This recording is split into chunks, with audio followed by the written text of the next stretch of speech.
Okay, so let us briefly recap what all we have studied with respect to enlightenment. So if we see enlightenment as a concept, there were two things which we discussed. One, it was purely about self-confidence and how you're going to get self-confidence. Preamble, political, economic, social, cultural, religious, all those values, those were something which reflected rationality, which reflected urgency for having reforms in the administration, reforms in the society, all those important concepts. That's why enlightenment, okay, this became the main buzzword of the 18th century. We had also discussed that the main spirit behind the enlightenment, it was rationality. And from where did this rationality begin? So for that we had discussed the various factors which were responsible for enlightenment. The first factor that we discussed about, it was scientific revolution. Okay, so when we talked about scientific revolution, we took the examples of leading personalities, which included Copernicus, which included Isaac Newton, which included Kepler. All these were important people, and their main stress was on understanding of universal law, the manner in which the all physics, chemistry, all these development, they are part of the universal law.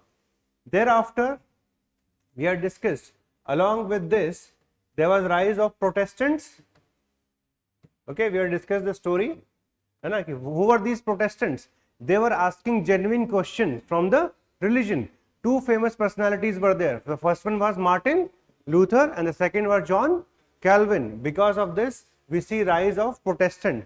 This divided Europe on the basis of religion. Some remained the follower of Catholic religion and some became Protestants, which eventually divided the nations also and led to the famous 30-year war. This was fought from 1618 to 48. In the end, the Treaty of Westphalia, this was signed. Okay, so once this was signed, it led to secularization of the public life, and the control of the king over their dominion or the territory, it further increased. So these were the factors which became responsible for the rise of enlightenment in Europe. We had also discussed why it did not rise in India. Why? What was the major reason? This was lacking in Indian concept, right? Scientific revolution nahi tha us time pe. All right. Let us see from the handout. So major ideas, I think they are clear to all of you. The meaning of each and every idea is important. Okay.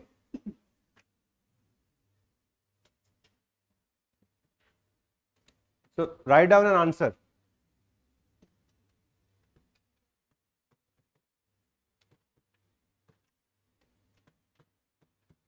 Briefly describe the key ideas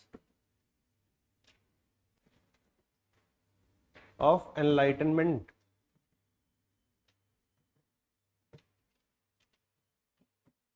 This will be a 10 marker.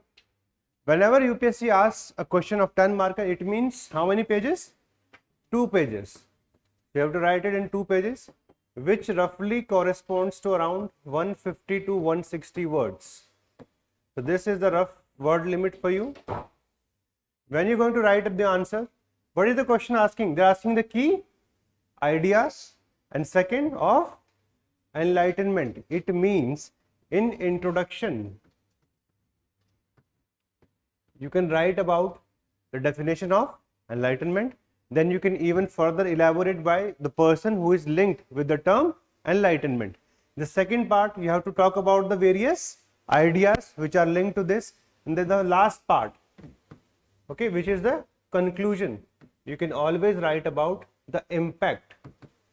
What was the impact of enlightenment in case of Europe and the world, or how it spread to various countries. So try to write it down. For a 10 marker, UPSC is going to allot you roughly 7 to 8 minutes. 7 minutes in your general studies, 8 minutes in your optional paper. ठीक है, तो वो calculation कैसे आता है? कितने घंटे लगेंगे एक पेपर के लिए? 3 घंटा, 3 hours. ठीक है. How many questions are there in your optional? If we see your paper 2, in paper 2 you will have 8 questions. ठीक है. first 4 questions, they will be of modern India. So these will be referred to world. These will be of modern. Okay. The first question and the 5th question, they are always going to be compulsory. You cannot choose. And in these, you are going to get 5 10 markers. Similarly, in question 1, you also have 5 10 markers. So it means 10 question तो हमें करना ही पड़ेगा. That is mandatory. Question number 1 and question number 5.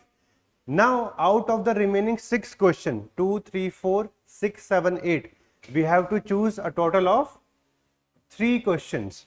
Okay, and these 3 questions can be one more thing you have to keep in mind. From each section, at least 1 question. तो कम से कम एक question modern से और एक question और आपका world से आएगा. तो लेट अस चूज कि हमने 8 यहाँ से किया और यहाँ से हमने सेकंड कर लिया. इन दीज क्वेश्चंस 2 और 8, अदर देन द फर्स्ट और fifth, you are going to get 20 marker and 1 10 marker. It means 10 plus 3 plus 3 कितना हुआ? 16 questions.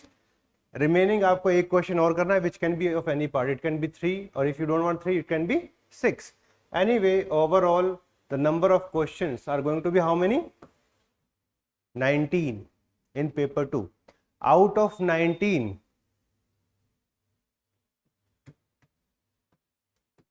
13 question will be of 10 marker.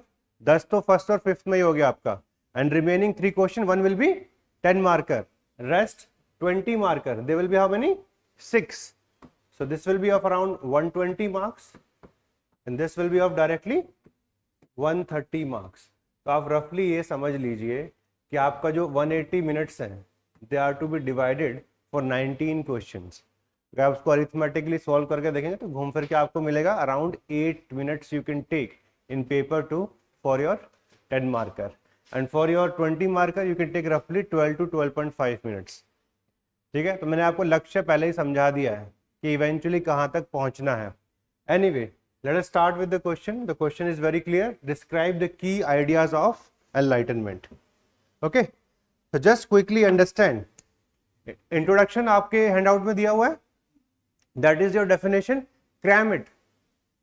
Maximum कितना क्वेश्चन आता है एक टॉपिक से? एक. That's it. तो अगर हमें वो याद है तो हमारा इंट्रोडक्शन लिखना बड़ा आसान हो जाता है. Then with respect to body structure, there you have to see what is the key requirement.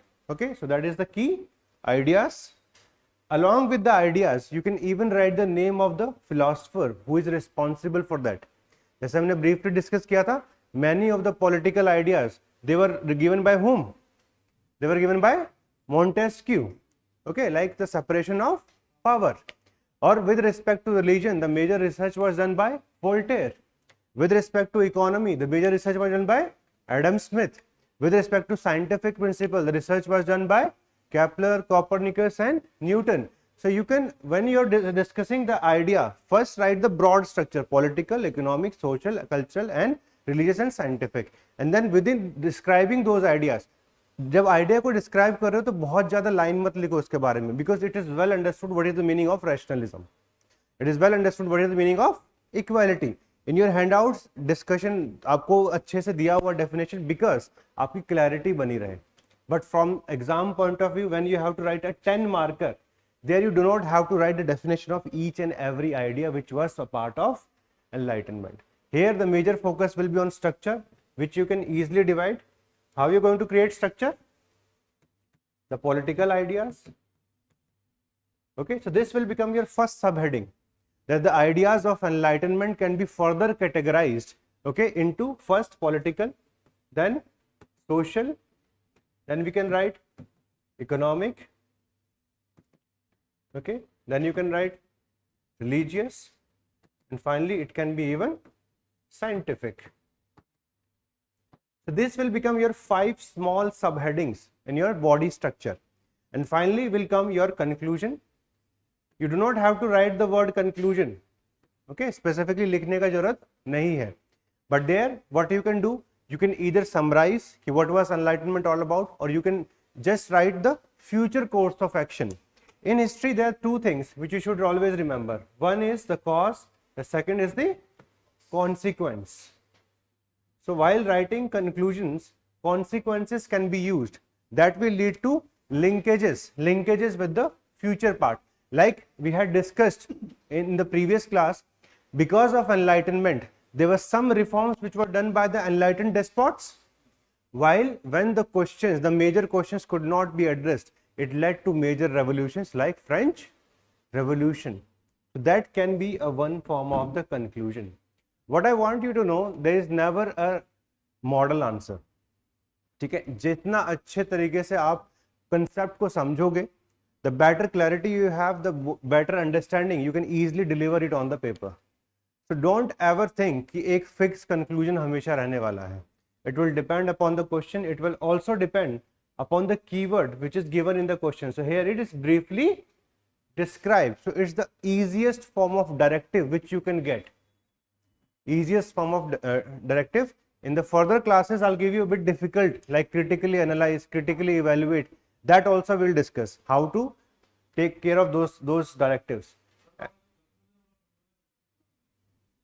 पहले लिखो, ठीक है? मैंने आपको बस मॉडल ब्रॉड अंडरस्टैंडिंग बताया. You can talk about the consequences of enlightenment. तो अब आप लिखो, write down an introduction. This can be your broad body structure, in which you can describe the variety of ideas within enlightenment, and then along with that at least try to link it with one or the other philosopher so that it can become complete. Okay, the third level would be you can even write the books of these philosophers. देखो थोड़ा सा रट्टा मारना पड़ेगा, ठीक है? किसने कौन सा बुक लिखा, अगर हमें वो भी याद है तो फिर उससे भी ऊपर पहुंच गए हम. Alright, like Immanuel Kant. Immanuel Kant has written a large number of books.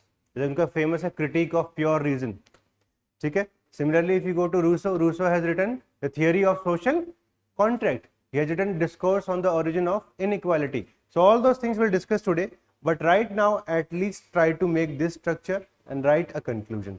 Take 10 minutes. Right now we should not be too much bounded by time.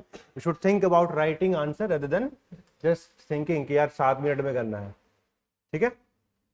So all of you are going to try.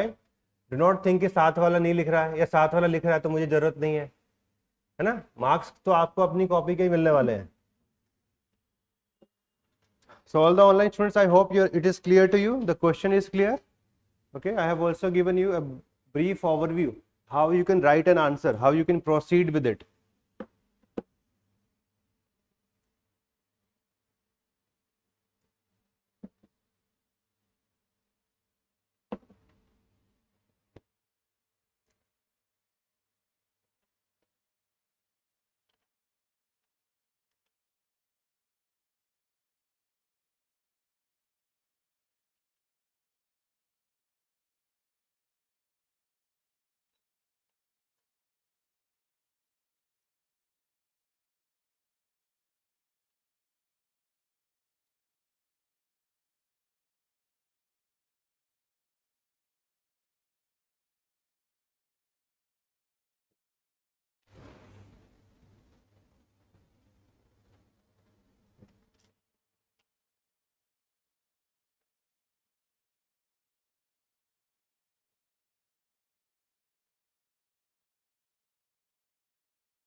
सामने नहीं देखना है, वो explanation के लिए है।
Late us see the body structure.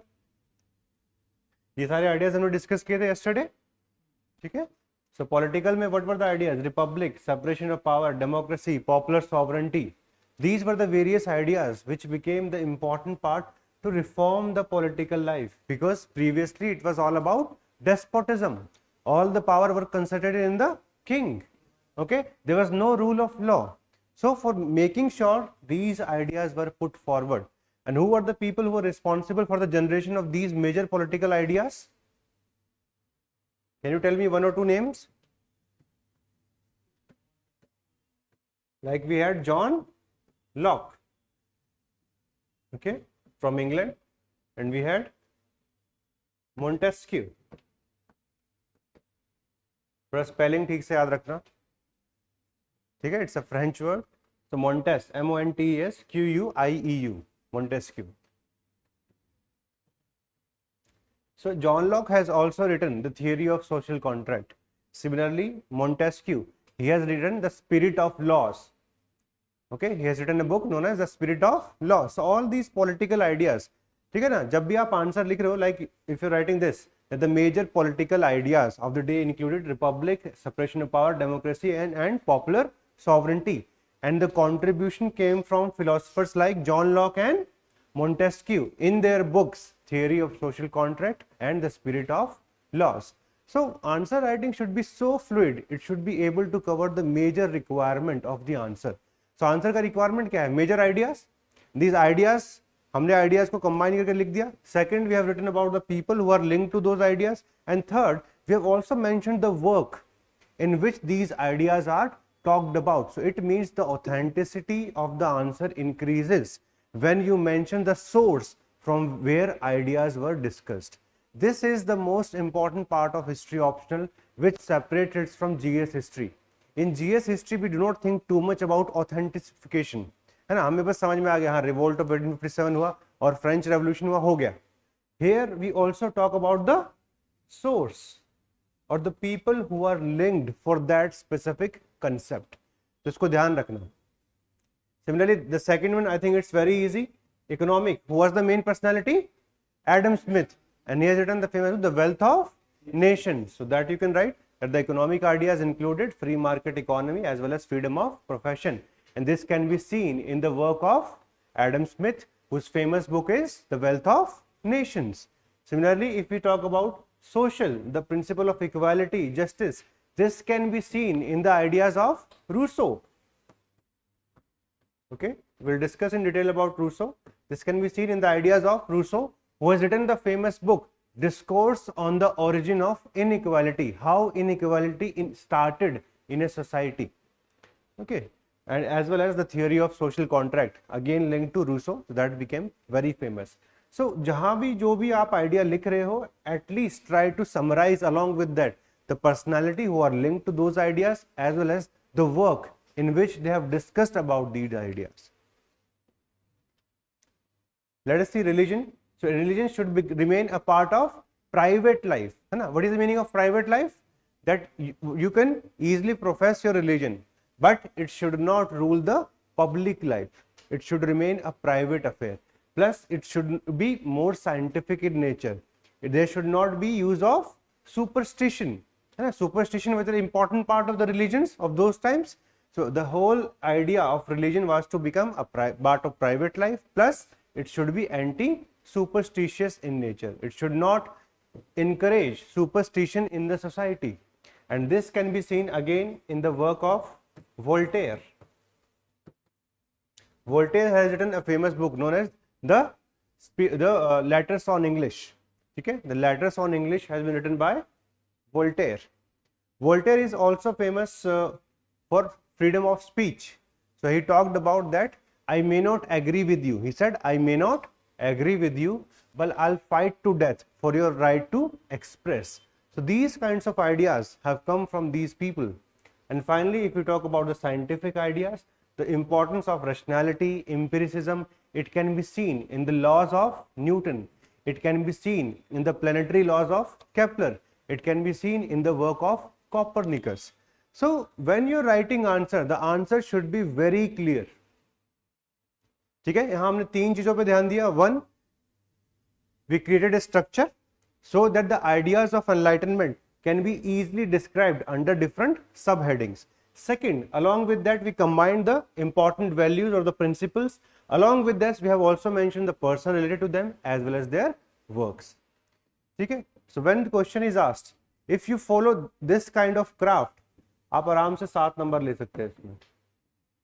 It is feasible. But अगर आपने हैंडआउट उठाया मेरे सामने से, है ना, देखा 4 वैल्यू लिखी है, रीजन, नेचुरलिज्म, ह्यूमनिज्म, यही लिख देते हैं. Let us finish it off. So you are not putting emphasis on your brain. पहले दिन से सोचो कि answer writing is always going to be the processing of your knowledge. It's not going to be plain cramming. उसको हमेशा ध्यान रखना. Answer जब लिख रहे हैं तो क्लास के discussion plus handout both are important.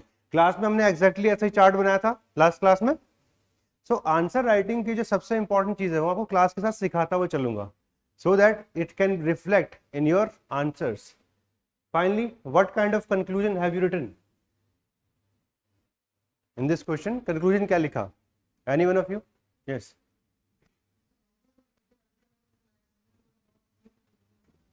थोड़ा तेज, थोड़ा तेज.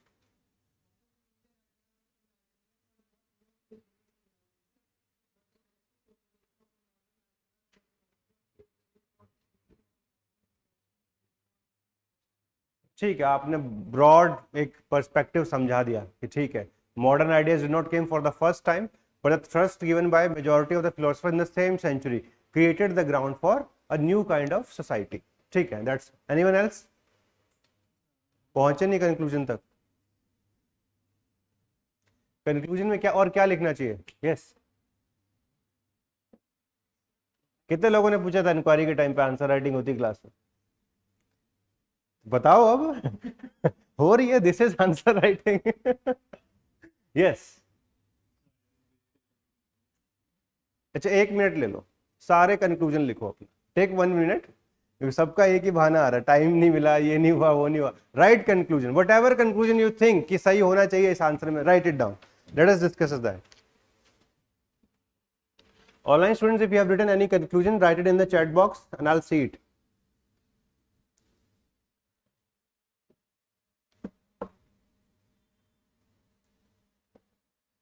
और क्वेश्चन को देख के कंक्लूजन लिखना, रैंडम लेफ्ट राइट नहीं लिखना है. Okay, the question is the key ideas of enlightenment. So there are two things, we have already discussed the ideas. So what we can do, we can discuss the significance of these ideas.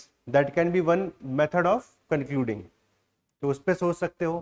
और the broad phenomena of enlightenment, on that you can write, or you can just connect the enlightenment, these ideas, with the 18th century. That's why it became the age of enlightenment. ठीक है, तो answer लिखने के देखो 50 तरीके हैं. What you need to do, you need to define your style, कि हम कैसे लिखेंगे conclusion. So think and write.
ठीक है Sushant.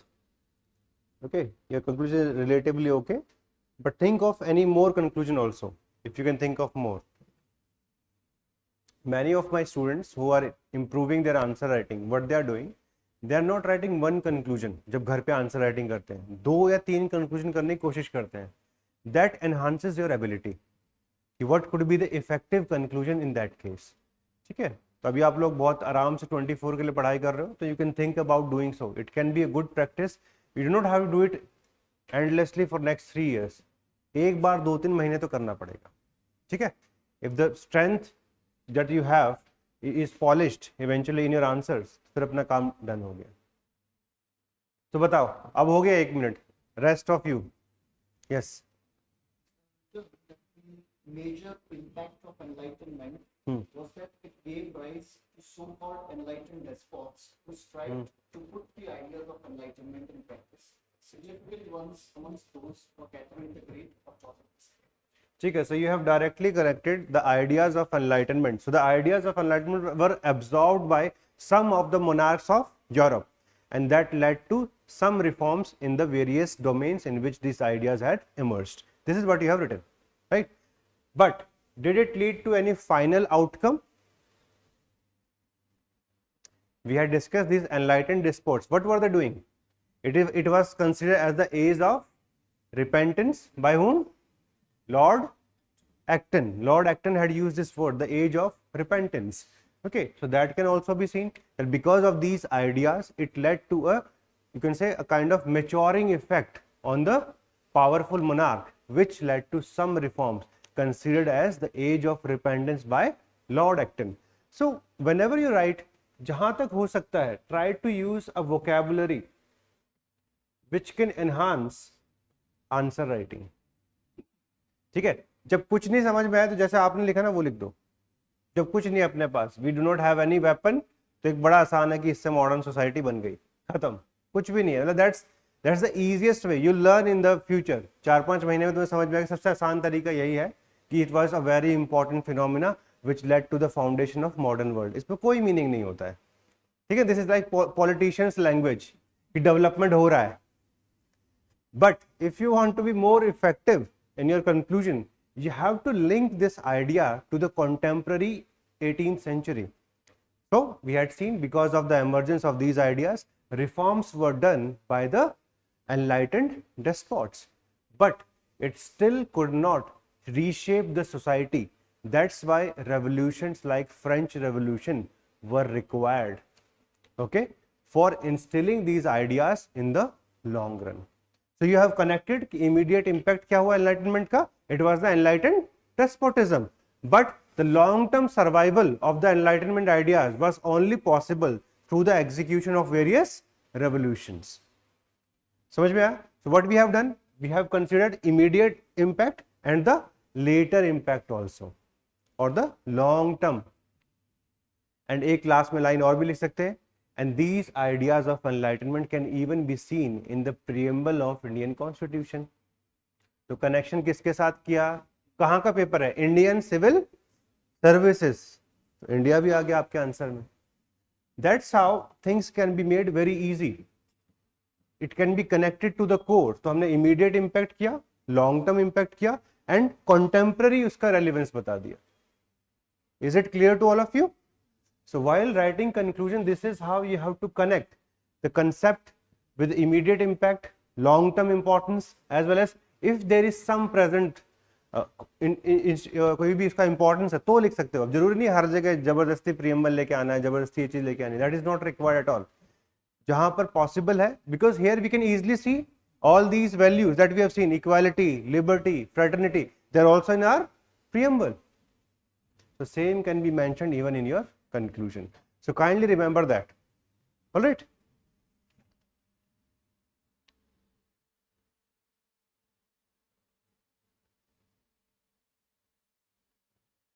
So let us start with the next topic, that was contribution of Immanuel Kant.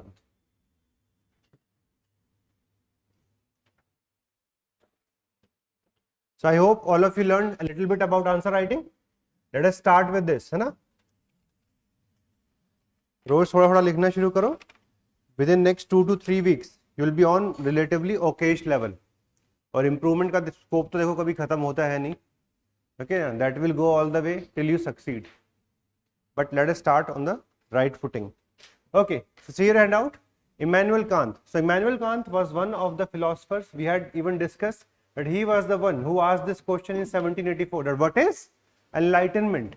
And he was of which origin? German.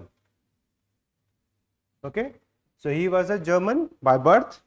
Kindly see his time period. It is from 1724 till 1804. This is his time period. And then he taught jurisprudence as well as metaphysics for more than 30 years in Prussia. Let me give you a brief background that the way that we see Germany today, this is not how it used to be. Okay, the Germany of 18th century, it was having 300 small states, 300 small states plus 2 big states. Those 2 big states, one was Prussia and second was Austria. And Austria was linked with one of the other country, that was Austria-Hungary. So it was Austria-Hungary Empire rather than just Austria and Prussia. Along with the world history, you'll learn कि कैसे कैसे इसको divide. So in general, the Germany included 300 smaller states plus 2 big states, and the eventual unification of Germany is going to happen under the leadership of Prussia, and most important personality will become Bismarck. Okay, Otto von Bismarck. He will become the main personality. But वो हम बाद में करेंगे. But let us concentrate on Immanuel Kant. So let us see his prominent writing. Remember any two. The one is famous is Critique of Pure Reason, that you can remember, and second, Eternal Peace. These two are the major writings of Immanuel Kant. Okay, let us see his idea. First of all, he was against excessive materialism, that people should not only think in terms of materialism कि हमें wealth चाहिए or we want to increase pleasure in our life. Okay, they should also think about their soul. Okay, so that's why he said the soul is more important than the material life that you're going after. Second, he believed in universal moral law. So what he said, that the natural law in the world, it's always going to be moral in nature, and all the laws of the state, they should follow it. Okay, it should be just in nature. Like if you see, what is the meaning of law?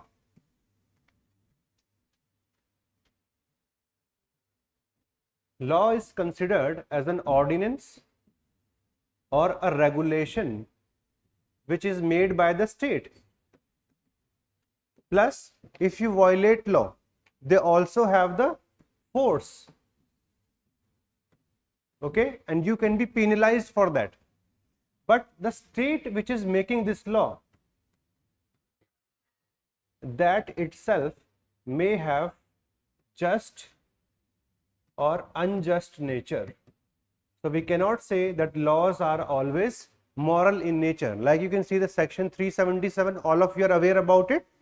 Okay, so that was considered, if we see in today's century, this is unjust. But when it was made by the British, they consider it as just. Similarly, the state which is creating law, it may be a democratic state like we have today. It may be an undemocratic or even a colonial power that we have seen in 18th and 19th century. That's why what Immanuel Kant said, he said whatever law is created by the state, it should follow the universal law. In other words, the universal law in Indian philosophy, it means dharma. Okay? Whatever law is made by the state, it should follow the universal law, the law followed by the universe. Okay, so this is one concept which was given to him. He again thought about liberalism. What is the meaning of liberalism?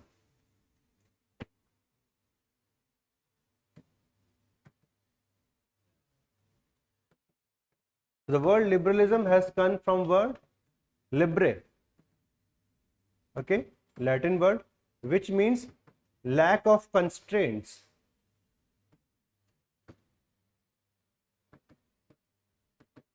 There should not be constraint on the people. So what had happened in the 18th century, because of these various institutions, what were the institutions which were in working in 18th century? We had monarchy. This monarchy was absolute. It did not care much about the welfare of the subjects. We use the word subjects because in modern democracy we have citizenship. At that time it was just a subject for the monarchy. Similarly, the institution of church. Okay, so these institutions were they were taking away the liberty of the people.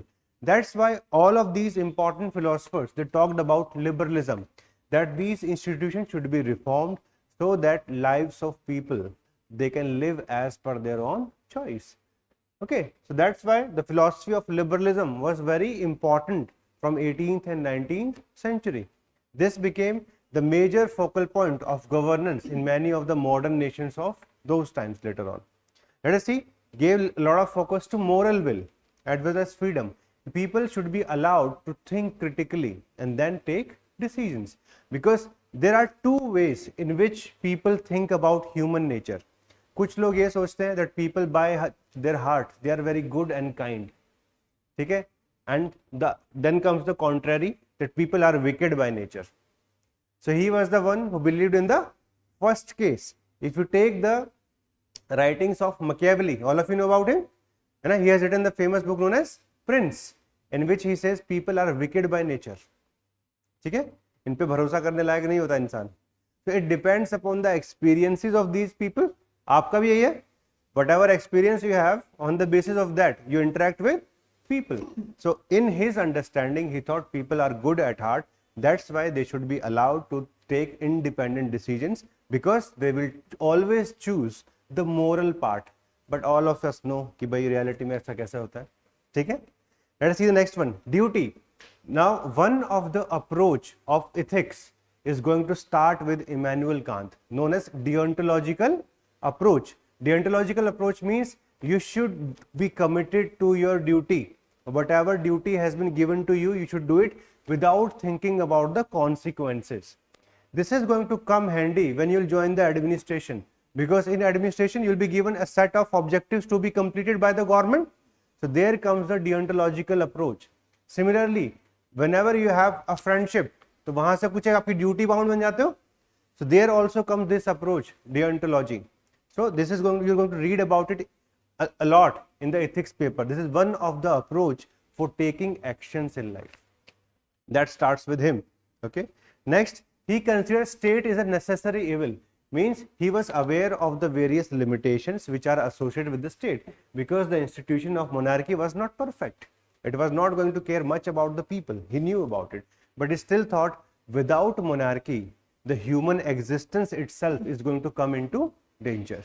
That's why it is a necessary evil. Whenever a word necessary evil is used, it means it has certain limitations, but we cannot stay without it.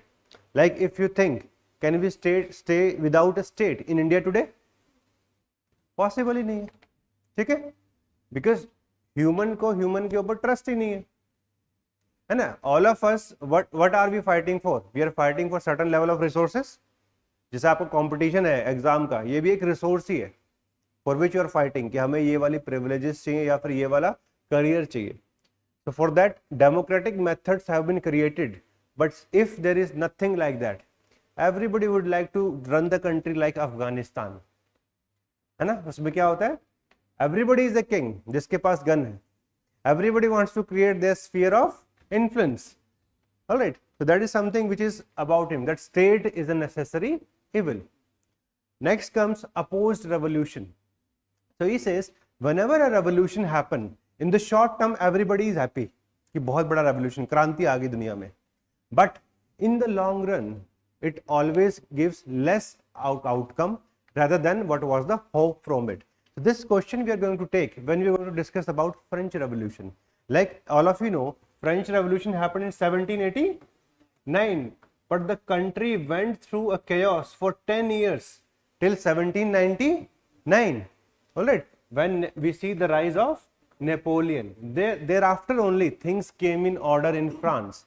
So one question is often asked by UPSC: do you think French Revolution was able to realize its objective in the short term? So in the short term, it was a pain for France. Okay, this is what we can see in the writings of Immanuel Kant, because he died in 1804 and he had already seen French Revolution, so he could see क्या होता है revolution में. Next we can see he opposed international wars. So he was against it because it was a waste of time, waste of resources, and nothing good was going to come out of it. So he believed in maintaining diplomatic international relations. And let us see the last part.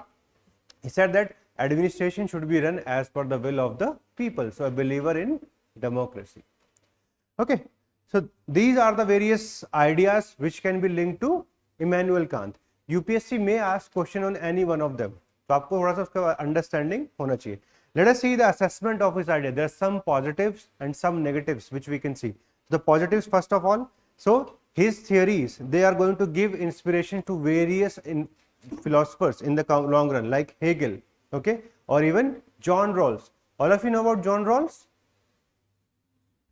So you're going to read about John Rawls in ethics. He has given one very famous theory, okay, that is about the veil of ignorance. Like suppose if I give you the full authority, how the laws of this country are going to function, तो सबसे बड़ा problem क्या आएगा उसमें? Can you be just in each and every case? No, because आपको अपने दोस्त, अपनी family, सारी चीजें पहले दिखेंगे and then the rest of the country. So he talked about this theory of veil of ignorance, that the person who is making the law, he should wear a veil of ignorance so that equal law can be created. So this theory of John Rawls were also going to start from Immanuel Kant's ideas. Okay, the principles of morality, justice, etc. can be seen. Second, he also influenced the theory of social contract. Do you understand the meaning of social contract?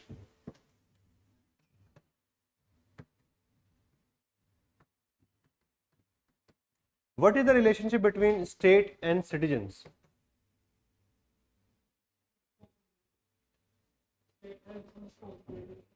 Yes. So what does state provide to citizen? Right, तो देखो human rights भी होते हैं, they are not provided by the state, they are by the very virtue that you are a human, that you have rights. But let us consider fundamental right कम से कम provide करते हैं, let अस ठीक है, राइट्स प्रोवाइड करता है state, what else right provided by the state? देखो यार न्यूज़पेपर में रोज आता है मोदी जी ने ये कर दिया, बताओ क्या किया, what has been done by the state? So they create institutions so that day-to-day functioning can be done. All right, they provide you safety, security from outside danger. So all these things are done by the state, and in return what is the responsibility of citizen? First, abide by the law, respect the laws which are created.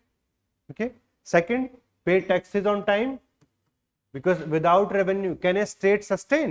No, it cannot sustain. It will become like Pakistan, है ना, हर 2 साल में IMF के पास एक चिट्ठी जाती है, danger, है ना, you have to stop it, otherwise something else is going to happen. So this is considered as a kind of social contract, कि ऐसा कहीं लिखा नहीं हुआ है, but it's a mutual understanding, ठीक है, between the state and the citizen. Similarly, you can see like he gave the example of social contract in terms of marriage. कि मैरिज में, मैरिज से पहले आप कुछ और अलग सोचते हो, है ना, once marriage is done, अब वो चल नहीं रही है ठीक से अगर because of any reason, तो you will be saying तुमने तो ये वादा किया था, you said this, you said that, etc etc, चलता रहेगा. So it's a kind of social contract there also. All right, so this concept of social contract was absent. It was absent before these 15th to 16th centuries, even though in India this concept was discussed by Kautilya. But when we see in European context, this concept was going to become very important because the citizens never felt empowered by seeing the state. They always thought जो भी family है, whichever royal family is ruling over that country, the privileges has been given by the God. These privileges has not been given by citizens. This is what the theory of divine nature is, that the powers or to rule people, it has been given by God rather than given by the citizens. That's why in order to change this perspective, where they were thinking everything has been vested by the God rather than by the citizens, this theory of social contract was put forward by the philosophers. All of you are able to understand this idea? ठीक है, आज तो हम समझते हैं ना, we can change the government, but we do not also have any intermediate with it. We have to wait for elections. A system has been created that if a government is not performing, then the easiest method would be जो भी उनके assembly है वहां पे non confidence motion हो जाए, so that will lead to its end there itself. But if not, if they enjoy majority, then people can punish them after how many years? 5 years. ठीक है, previously these kinds of things were not there. This kind of accountability was not on the state, and the state itself was nothing but like, let us take example of one king. This king is King Louis XIV. Okay, so somebody was asking him that people are asking about, is state accountable? So he said, I am the state and I am not accountable. ठीक है, well, this is the kind of arrogance that he carried, that I am the state. You understand? So it means आज हम state किसको मानते हैं? What is the meaning of state in Indian Constitution?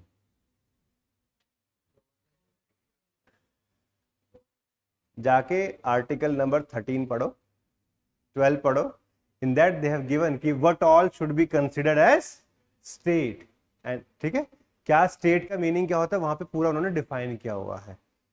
Alright, तो आज की date में अगर आप देखोगे गवर्नमेंट भी उसी के अंडर आ जाती है, उसी के साथ में उसी से आसपास लिंक्ड म्युनिसिपैलिटीज भी उसी के अंदर आ जाती है. The officers they become the public servant. So it's a very wide connotation of state. But at that point of time, King Louis XIV was saying, I am the state. The state is standing in front of you. Why are you looking here and there? All right. That's why this theory of social contract was very important, to make the state or the people who are in power realize that this power has been given by citizens. It has not been given by the God. All right. All of you are able to understand? Justification देखो किसी भी तरीके से कर सकते हो. Throughout ancient and medieval India, the justification for the state, it never came from citizens. It came from the divine powers that God has sent them.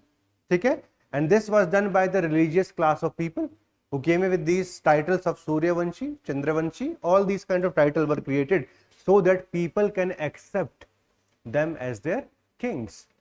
So this divine theory of kingship was challenged by the theory of social contract. So kindly remember that. Anywhere in your prelims, sometimes such questions may come. कि क्या meaning होता है theory of social contract का. Anyway, let us move forward. Criticism. There are some criticism of Immanuel Kant also, like the first one. Okay, he advocated for sovereignty of people, but at the same time, like he said, state is a necessary evil. Okay, so वहाँ पे reform नहीं दिया. So he is also giving a lot of emphasis on absolute monarchy. Second, he did not propose a suitable form of government for the society. Alright, कि क्या specific government होना चाहिए कि यार should it be republic, should it be something else? Nobody knows. And third, finally, too much importance has been given to moral freedom. Your moral and my morals, can they match 100%? So it always leaves room for individual interpretation. And that is very difficult to be controlled. If we have people like Gandhi in India, all of them, all 1.4, 1.3 billion, then we do not require laws. Okay? But सिर्फ Gandhi title है, ठीक है? We do not have the character of Gandhi in India. Or that's only the father of the nation. All of us, we are not of similar moral things. Alright? Somebody can justify killing, somebody may not justify killing. That's a very extreme example I'm giving you. So what it means, when somebody leaves everything to individual morality, it's a very risky business that they are entering. And he was a supporter of the same, that the people, they should be allowed to act as per their own morality, which will become very difficult in any society. That's why we should have laws. There's a difference between laws and ethics. Laws always going to cover minimum amount of topic. It's never going to go into ethics. Like if somebody is spitting on the road, can you be jailed for that? ठीक है, उसके लिए provision नहीं बनाएंगे अलग से, वो ethics का पार्ट बन जाता है. ऑलराइट, लेकिन अभी बुलडोजर लेके आप लगे हुए वहां पे रोड खोदने में और destruction of public property, that is going to be under a law. तो कुछ चीजें हमें हमेशा पहले कंसेंसस बनानी पड़ेगी. That minimum consensus through parliament, through our elected representatives will become part of law. But ethics is more about the area, the gray area, which now depends upon your character. Alright, so all of you are able to understand about Immanuel Kant, his ideas, positives, negatives.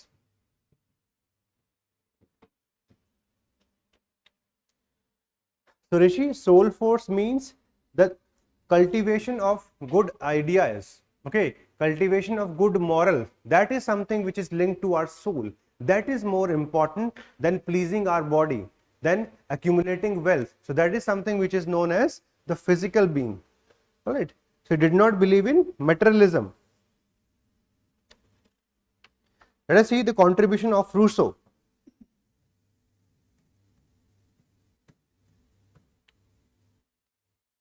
Rousseau is a very famous, yes.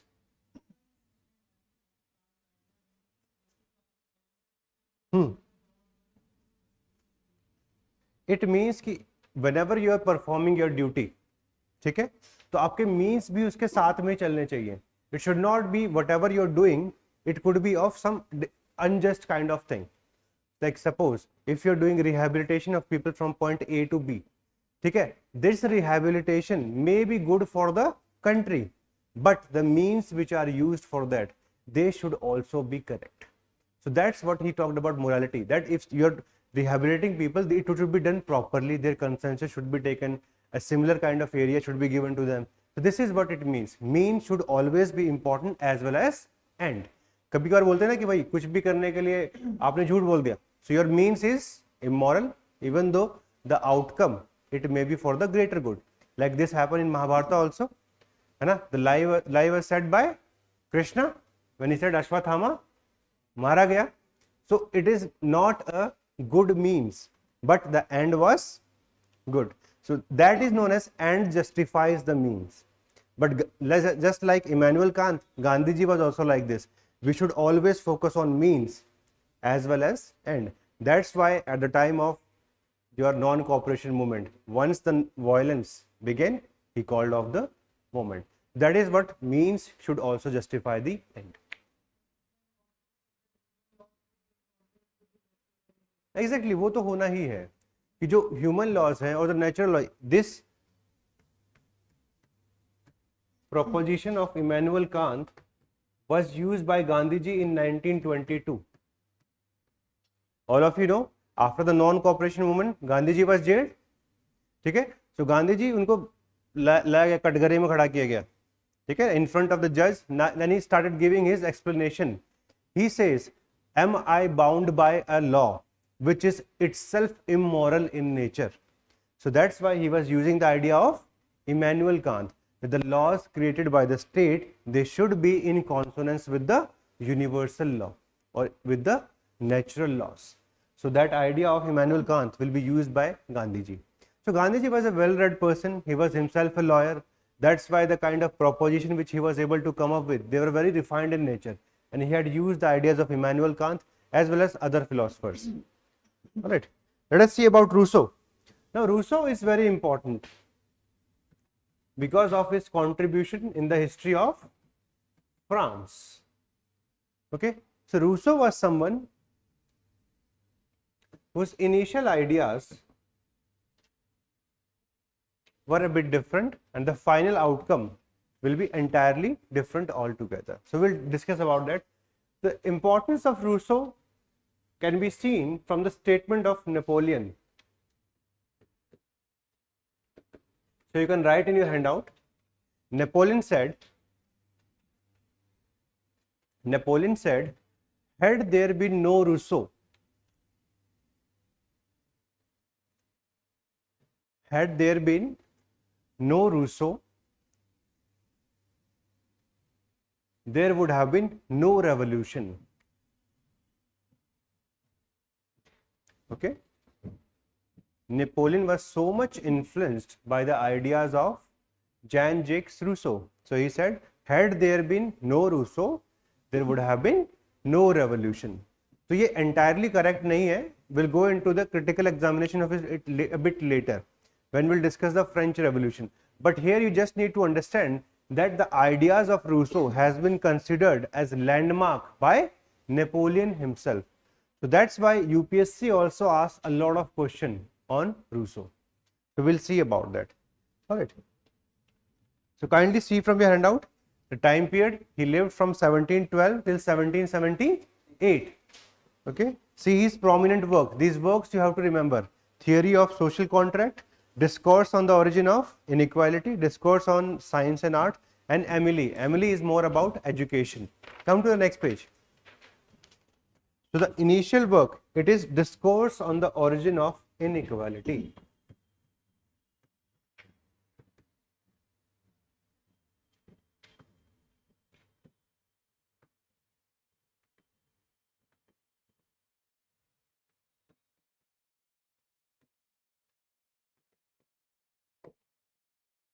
Okay. So all of us know what is equality. क्या होता है equality? It is very difficult to define equality. It is very difficult. But इसका opposite define करना बड़ा आसान है. It means people should not have privileges. The moment there is no privilege, it means we have reached the equality. But anyway, the idea of inequality was discussed, like see the literal meaning of this, discourse on the origin of inequality. So he was looking into the factors how inequality has become part of society. आपने तो कभी सोचा होगा ना, मैंने सोचा है ना, we are living our life in an easy manner. But anyway, he talked about two categories of inequality. You can use these ideas even in your essays. It's a very good method. Okay. So he said there's two kind of inequality. One is natural and second is artificial. So he distinguished inequality into two parts. One is natural, second is artificial. All of us know the natural inequality. What is the natural inequality? Like, do all of us look similar? No. We share different kind of genes, different kinds of gifts. All this becomes part of natural inequality, which is given by nature, which is not something you or me has done. Okay. You see that somebody is a human. Okay. Somebody may be a dog, somebody may be cat, etc., etc. Somebody may be animal, somebody may be a fish. So this is nothing but natural inequality. You have been born in one specific species. But now comes the artificial inequality. The artificial inequality comes because of the institution of private property.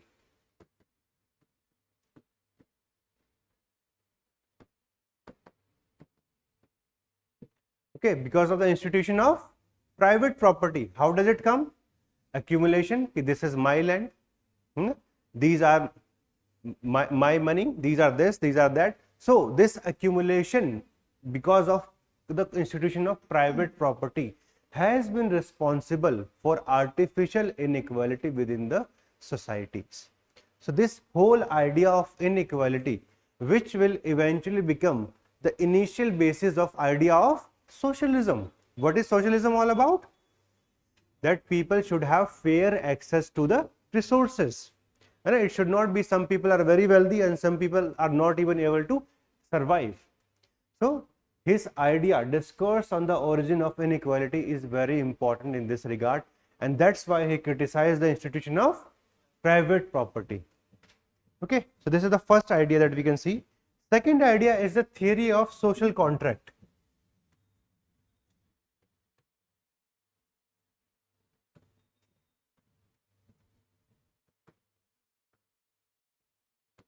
तो इसका हमने largely basis समझ लिया है. So he said initially they were very small community. Okay, he talks about whole human race as a whole. So they were very small communities. So there was no as such requirement of a state. Okay, there was no requirement. Suppose if there are only 100 or 1000 people on whole of earth, what would be the requirement of a state? है ना, सारे minister बनते बनते खत्म हो जाएंगे अपने अपनी कंट्रीज के. There will be no citizen.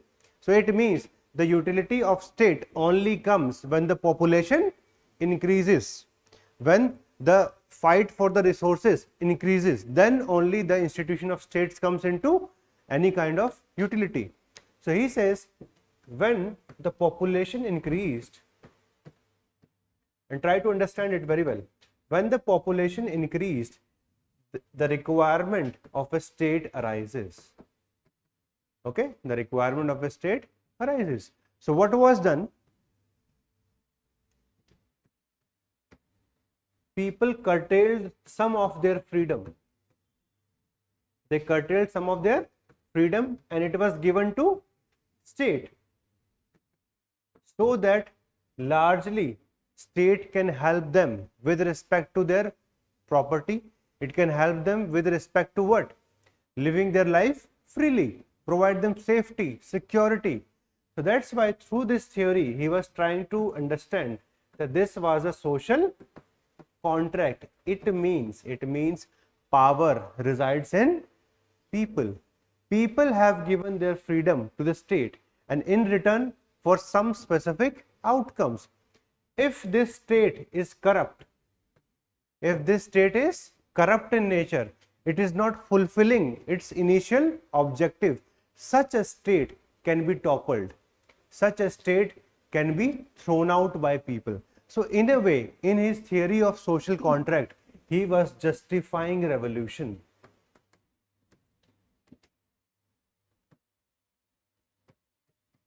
And he believed in, this is what is known as popular sovereignty. Means sovereignty resides in people rather than in the state. अगर आप इंडिया का कॉन्स्टिट्यूशन देखोगे, it also say we the people of India. But if we say Britain, their sovereignty resides in parliament, because वो अपने democratic credential का एक अलग ही दुनिया लेके बैठे हैं. In India it is not so.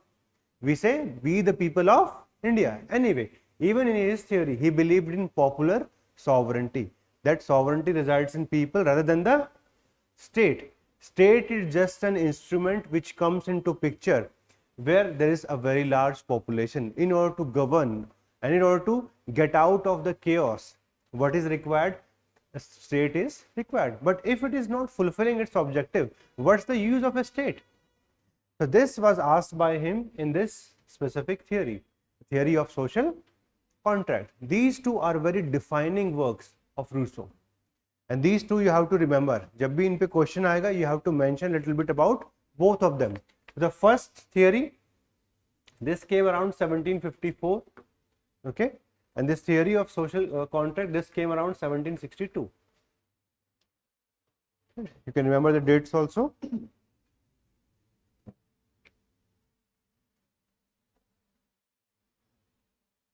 Let us see the other works. Like one was Emily, where he talked mostly about the natural virtues and goodness. Okay, how moral values should be taught in the schools. That these are equally important along with the other kind of education which merely focus upon their employability. है ना, कि सिर्फ skill development पे ध्यान नहीं देना है. Moral values should also be inculcated among the citizen. And later on, he became a proponent of Romanticism. So what was the whole basis of Enlightenment? It was rationalism. It was rationalism or thinking. But Rousseau said the promptings of the heart. What does heart do? It is emotions.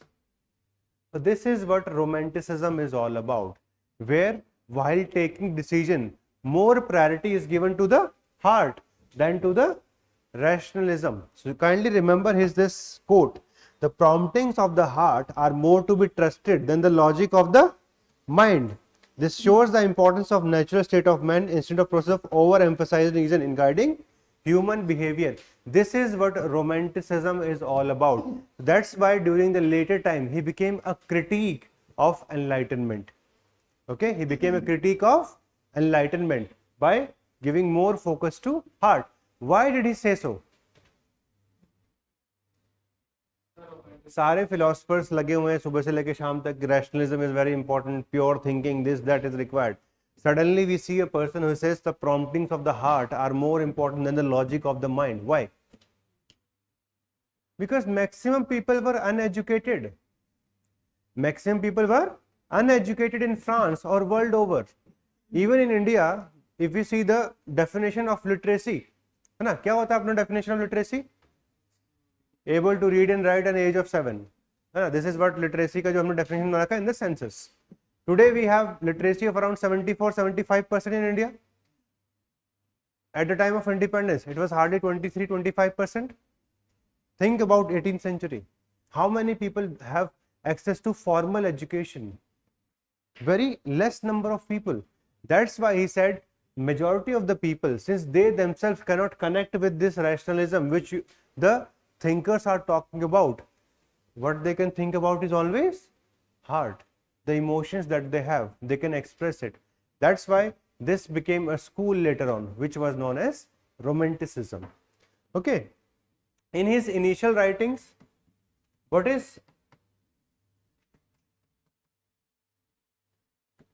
whenever you think, eventually you go towards individualism, है ना, कि अपने हिसाब से देखो. In the initial days, he was a follower of individualism, but later on, he became a follower of community. So these were two major differences which can be seen in other philosophers and Rousseau. One, more emphasis given to heart rather than rationalism. Second, the shift towards community. So he says, for the betterment of society, for the betterment of society, some of the rights of individualism or individuals, it could be curtailed. So these are two major differences which you have to remember. Okay, and this became a part of Romanticism. The word romance hai, it is not purely about love. Romanticism means the love for the overall community. Okay, so this is why this school came to known as Romanticism.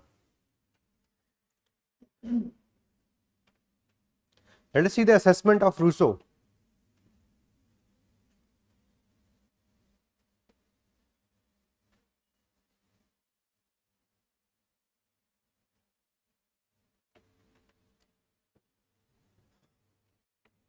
See the significance?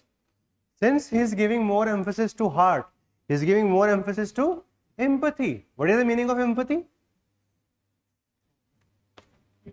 देखो रट्टा मार लेना in terms का, सारे आपके ethics में काम आने वाली है. ठीक है, so in simple words it means seeing what the other person is feeling eventually, है ना, to see things from their perspective. This is what empathy is all about.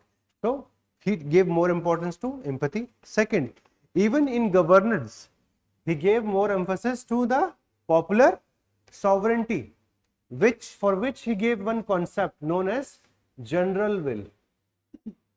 Okay, you can remember this term, general will which shows the overall emphasis given by the people कि होना क्या चाहिए. All right. Third, the concept of nationalism, the manner in which he gave more importance to community. This was bound to become a major bulwark for the rise of nationalism. People एक साथ आएंगे. It's not going to be individual.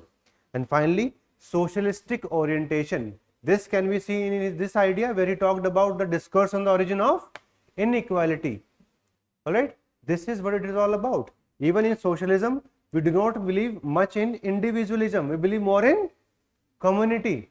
These ideas became the initial importance of socialism. All right. UPSC has asked this question once, that the ideas of socialism, they start from Rousseau, then in French Revolution, and then eventually the other influential writers. So remember, whenever socialism is going to start, the initial ideas can be seen in the writings of Rousseau. Then when we'll discuss about French Revolution, there also you will see कि वहाँ से भी कुछ ideas आएंगे. Then there are some specific writers which we'll discuss. Two phases of socialism. The first one is utopian, or people who were a bit too much idealistic. Okay, and with the coming of the Karl Marx, we see the rise of practical or the scientific socialism. So हम पढ़ेंगे अच्छे से, ठीक है? Let us see the criticism of Rousseau. The first one is his criticism of general will. Now, by its very nature, whenever somebody says general will, we'll think it's a consensus of the people. So it was not consensus. The main meaning of general will, it was what was good for the people, rather than the consensus of the people. So it was very difficult to ascertain what is good for people as a whole. So this concept was misused during the time of French Revolution by a famous personality who was Robespierre, and he led the reign of terror in which large number of people were killed. We'll discuss about that in the later classes. That is known as the reign of terror, the year 1793-1794. This is the major time when large number of people were guillotined. You know, this word guillotine comes from there, where the people's head were cut. Okay, so guillotine एक पूरा instrument था for the sake of execution of people. Okay, because मजा नहीं आ रहा था उनको, है ना, और किसी चीज में. You have to kill people directly, खत्म करो. So that was used. So this was the criticism of general will. And what was Robespierre saying during those times when reign of terror was in France? He said, people who are against the revolution, they are going to be executed, and they are against the general will. So this concept of Rousseau was misused. This can be misused by any dictator because it does not mean consensus of the people. Second, counter enlightenment. Enlightenment giving a lot of emphasis on rationalism, scientific things, but he eventually saying go towards emotions. छोड़ो ये सब. And finally, there is a fundamental logical discrepancy also in his work. Initially, he was more of an individualistic person, and later on he shifted towards community. Everything should be done for the good of the community. So these are some of the criticism which can be leveled with respect to the writings of Rousseau as well as his personality. All right. So majority of the question UPSC asks with respect to the writers, it could be either on Immanuel Kant or second can be on Rousseau. और ये सब ना हमेशा alternate चलता रहता है. एक बार Rousseau पे आएगा तो नेक्स्ट टाइम किस पे आने का चांस है? Immanuel can't pay. तो ये रोटेशन चलता रहेगा आपके exam specific. Alright, let us see some of the questions. Kindly see your PYQs.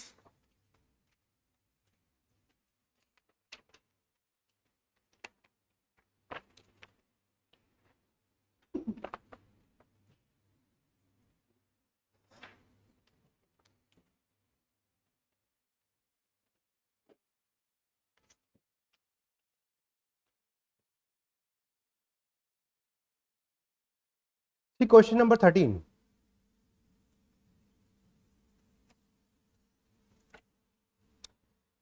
Voltaire was living in the age of enlightenment. The age itself was not enlightened by Immanuel Kant. So what is the meaning of this?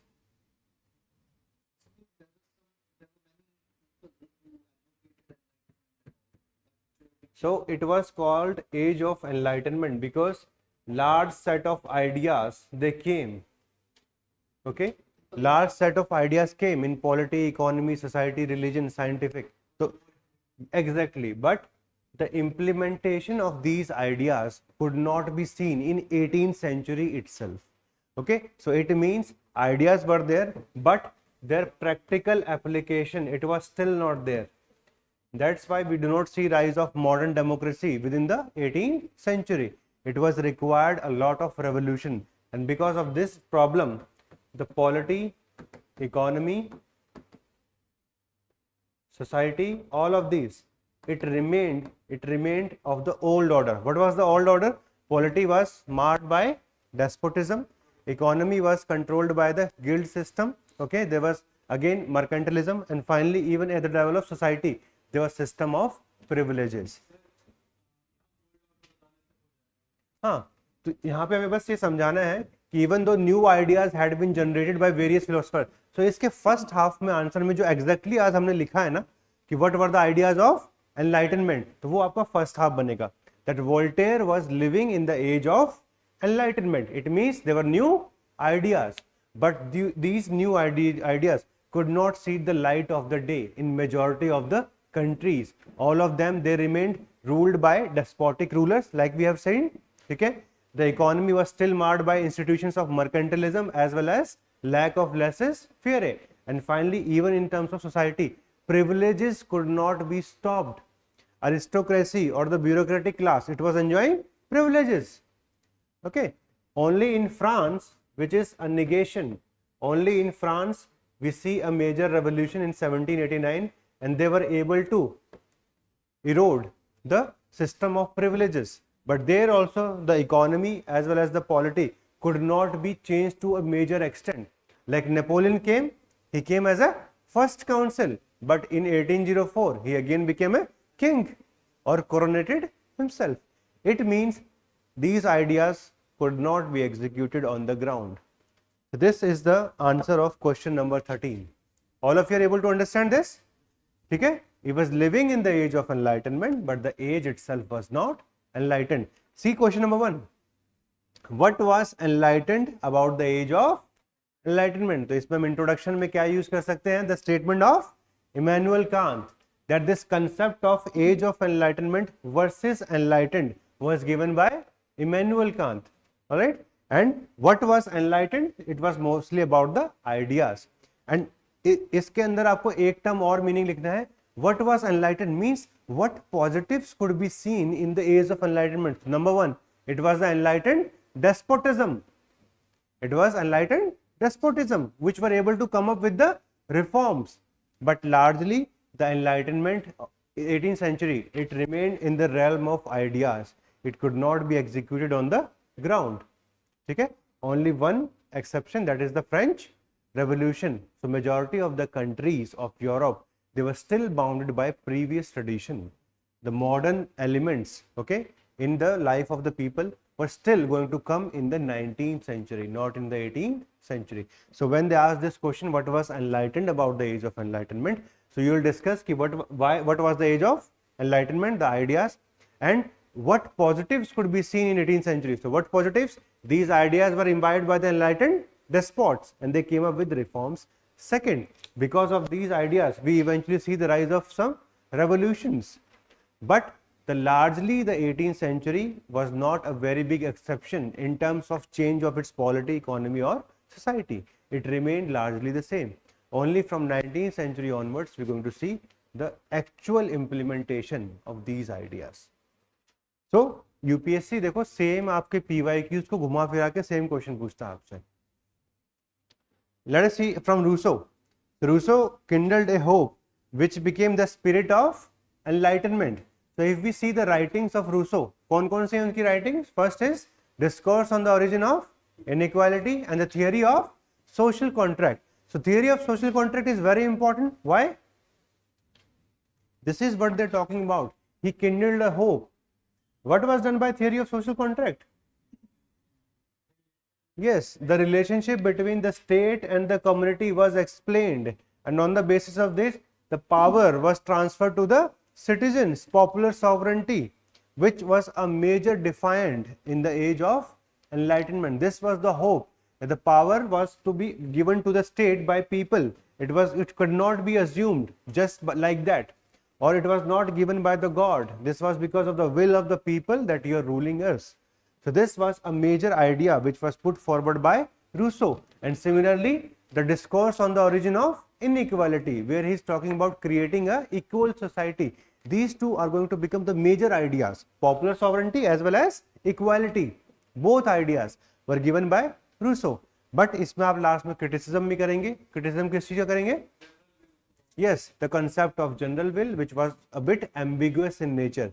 Plus, even the ideas of Rousseau, they kept on fluctuating. Initially, he was a follower of individualism. Later on, he shifted towards community rights, okay, or the collective rights.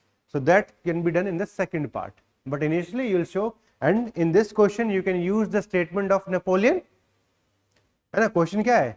He kindled a hope which became the spirit of enlightenment. It means introduction में आप क्या लिख सकते हो?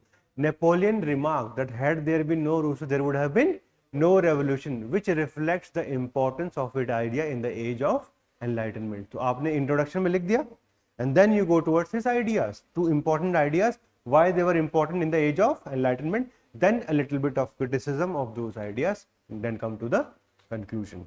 Let us see more questions.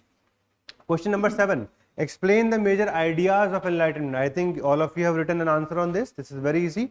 Discuss the contribution of Rousseau in enlightenment. This is also very easy. 20 marker. Okay. Next comes, Rousseau strove to reconcile the liberty of individual and the institution of government through a new vision of contract theory of government. Critically examine. तो पूरी आपको theory को समझाना है. ठीक है? What was the theory of social contract? So it was balanced. है ना? What he is saying? Reconcile the liberty of individual and the institution of government. It means some of the liberty of the people were curtailed, or the freedom was curtailed, and it was given to state. And in return, services can be provided by the state. This is how the theory of social contract was put forward. And it was a win-win situation for both, because institutions were created for the better kind of the human. Alright, but eventually it did not work out. That's why he even justified revolution when such a state or government fails to discharge its duties, fails to fulfill the objective itself. So this is what was given by Rousseau. Let us see question number 9. The promptings of the heart are more to be trusted than the logic of the mind. Rousseau. So this statement talks about his romanticism, or his shift from individualism towards collective rights. And why is he saying so? Because majority of the people in France, they were uneducated, they were illiterate. It was very difficult for people to process each and every idea, examine it, and then take independent decisions. So that's why by giving his theory, okay, by giving his theory, he was able to justify popular sovereignty. ठीक है, एक और line है वो आप लिख लो. So he wrote,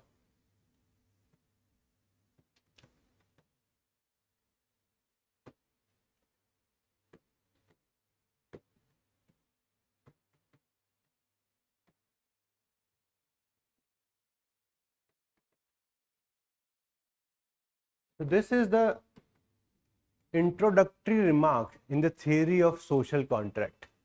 He says, man in born free, but everywhere he is everywhere in chains. What is the meaning of that?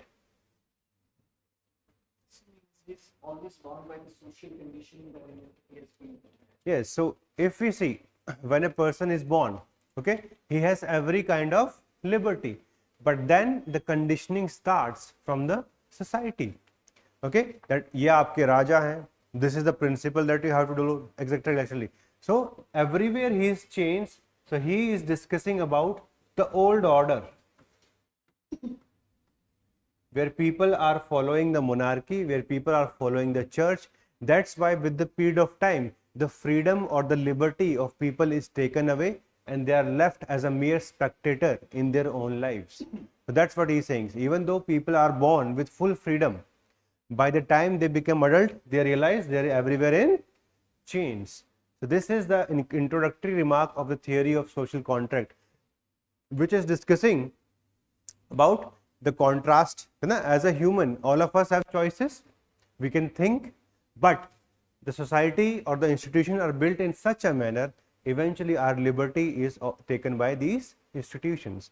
Like, are you independent of religion even today?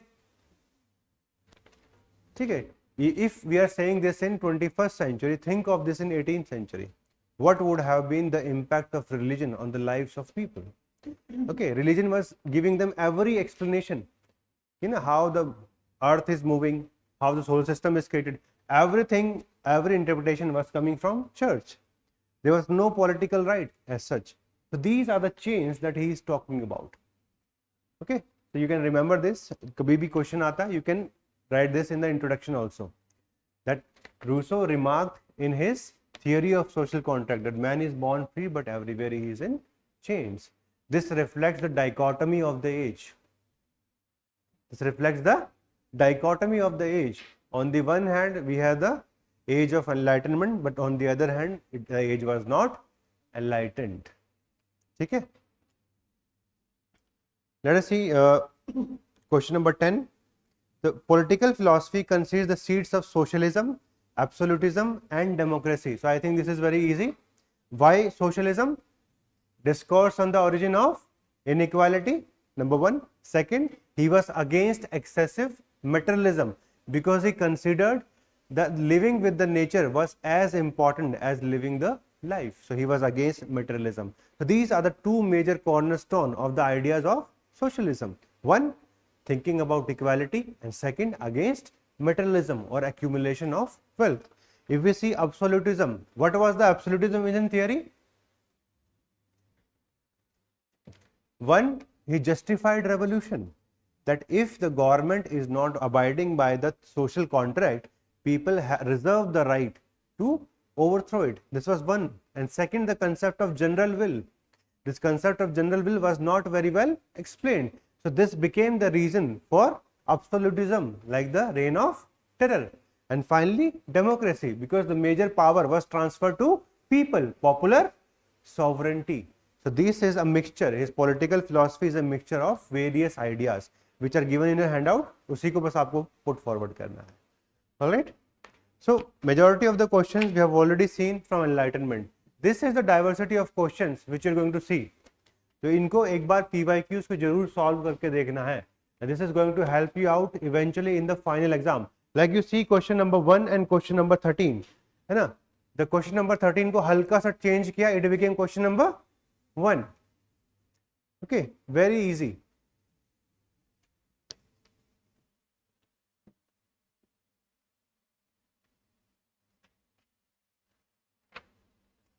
Let us come to the next topic, socialism.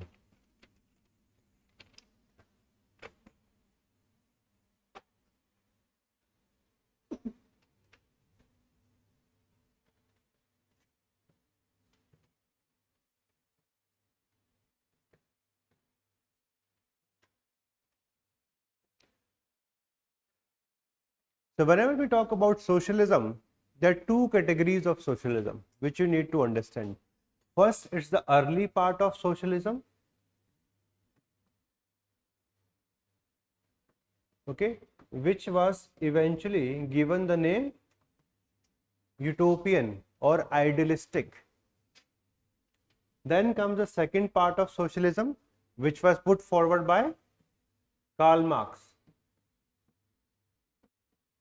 which took the type of scientific socialism.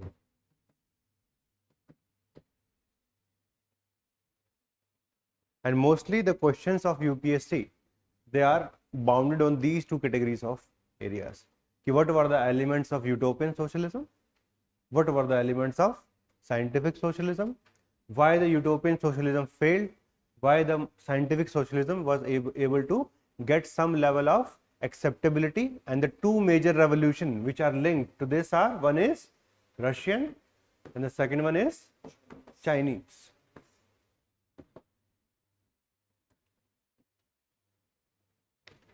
ठीक है, तो इसको आप बना लो अपने notes में, so that the idea remains very clear how your understanding would be checked.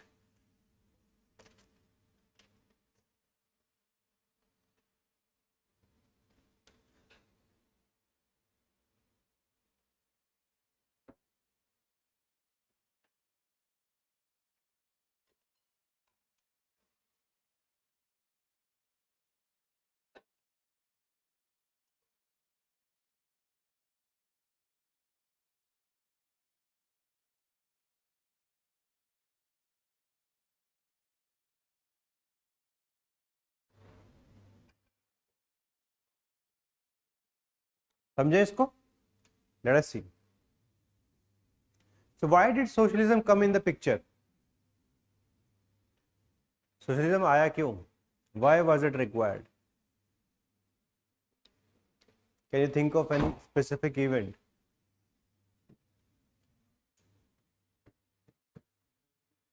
Yes, so it was Industrial Revolution.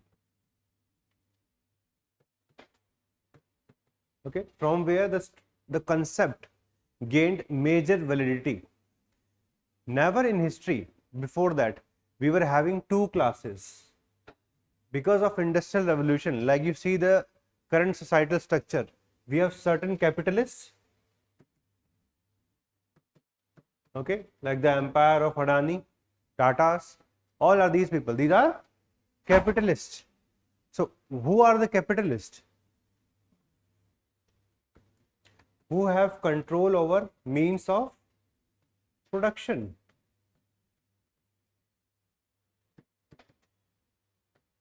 Okay, they have the control over means of production, plus whatever profit is nothing but revenue minus expenses. So whatever profit is going to stay, that goes to capitalist. The second class is the working class. Working class has only one thing, that is labor. 9 to 5. This is what labor is. What they do, they have certain skills, and for that they get a salary.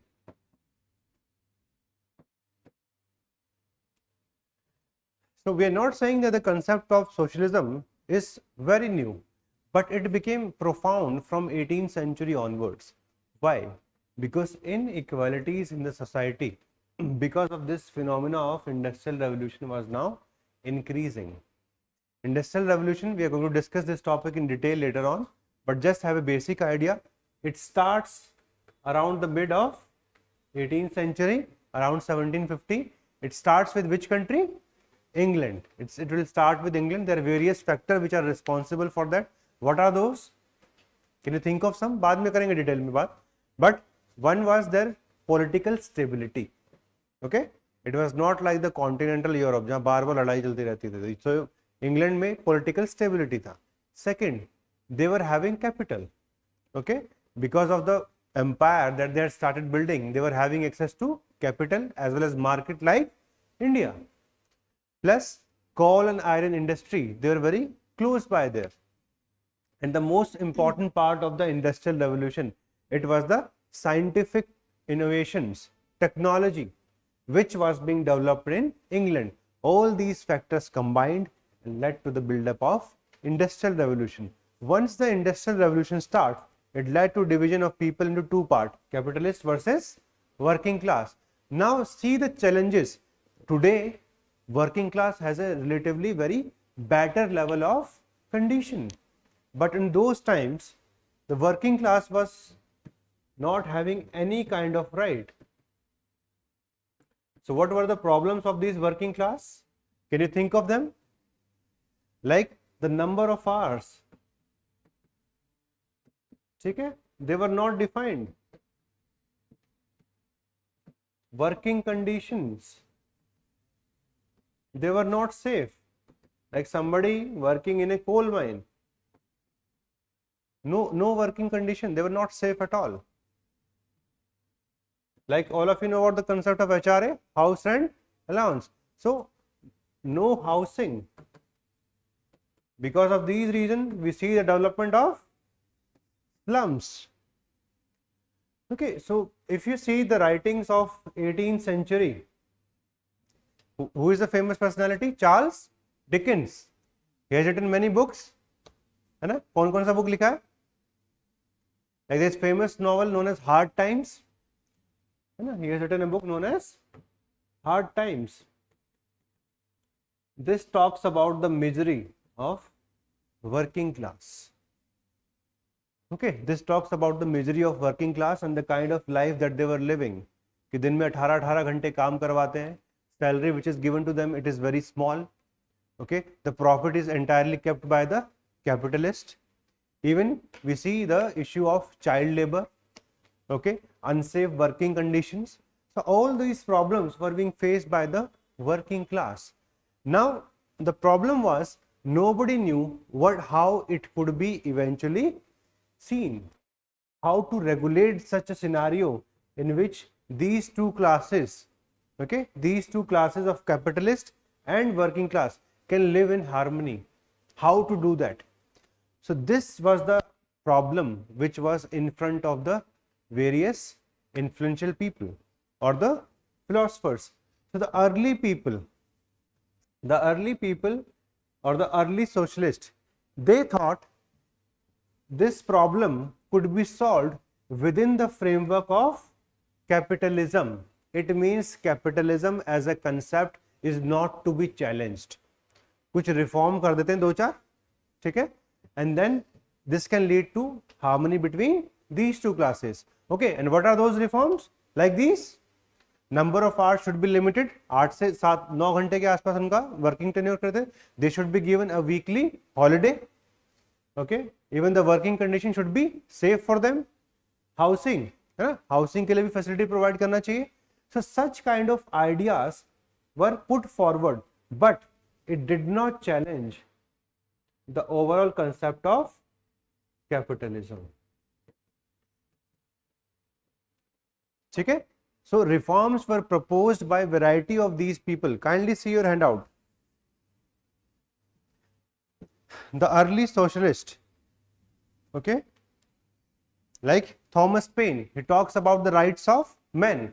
He said all men are born with God gifted right, and that's why he was responsible, and he even demanded socialization of land. All of you know about General Washington, the Washington, who was the first president of USA. He was a landlord. He was having lots of property, okay, and whatever expenditure was incurred by him during the time of the American War of Independence was given back to him with return. Okay, so this is the power of landlord. Anyway, so there were some people who were demanding that such structure of landlordism should be taken away. So these were just demands. These are demands. Then you can see imposition of tax or huge estate, granting of pension to workers, their family, and maternity leaves. So you can see what they are doing. They are just saying, ye reform kar do, wo reform kar do. But they are not attacking the foundation of capitalism. What is the foundation of capitalism? Foundation क्या है? That the assets, they are under the control of capitalist, and the profit will also go to capitalist. That is the basic foundation of capitalism. Free market economy. Okay, government should not come and control it. This is the basic foundation of capitalism. Let us see more writers like Leonard D. Sismondi. Okay, so he said that state should interfere in the field of economy to avert the evil result of social revolution, and he was against the policy of Adam Smith. Adam Smith said the invisible hand of market, the invisible hand of market is going to take care of the wealth of nation. State should not intervene. Then we see socialism in England. There was one famous personality, Robert Owen. He is considered as the father of cooperative movement in the world. You can write it down. The father of cooperative movement in the world. So he himself was a factory owner, did a lot of reforms for helping the laborers in his factory, and because of this, eventually people worked with more motivation, which increased his profit. So he said such kind of projects should be taken by the people, and that became part of his book, The New View of Society. Then we see Charles Kingsley and Denison Morris. They also thought about that the condition of workers should be improved. Okay. Similarly, if we see in France there was Francis Babeuf in 1795. He said there should be a communist state, but the idea of communism itself was not very clear at that point of time, and that's why he was hanged in 1797. Then Henry D. Saint Simon, he also talked about that proletariat had not gained significantly because of French Revolution. Proletariat are the working class, bourgeois word is used for capitalist and proletariat is used for the working class. These are the two technical words used. Then Charles Fourier, he said there should be organization of cooperative society, okay, and both agreed the end of capitalism was the only way to the end of plight of workers, but they did not talk about how capitalism can be ended. Next, Louis Blanc. Now he was the person who talked about that there should be state socialism, that government should take the reins of industry in their hand, just like we have the India structure of PSUs. The government he control करेगी. Like you see Coal India Limited, who controls it? Government. The profit also comes to the state. Now that is used for expenditure for the people. So this is the kind of model which was thought after by Louis Blanc. So Louis Blanc also became a labor minister in France and he tried to come up with these reforms. Let us see in some other countries like in Germany, where Bucherer, so he was one, so he also advocated social revolution. Then Ferdinand Lassalle, he also worked for General Association of German Workers, and finally the League of Just, which was eventually turned into Communist League by 1847. So all of these people, okay, all of these people, they talked about one or the other kind of reform, but they did not give the fine blueprint what should be done. How is this going to happen? Like all of you know about Gandhiji's principle of trusteeship, है ना, कि उनको बहला फुसला के समझाएंगे तो वो eventually these people are going to change. So this first phase, okay, this has been termed as utopian. What is the meaning of utopian? Which is not going to have any practical outcome. So what were the features? What is the nature of this utopian phase? Let us try to summarize. We have seen different categories of people coming up with different ideas of socialism. So what is the nature of utopian? First of all, they are trying to find a solution. They are trying to find a solution for the problems of the working class within the framework of capitalism. That the basic foundation of capitalism was not challenged by them. This is the first basic nature of the utopian socialism. You can write it down, okay?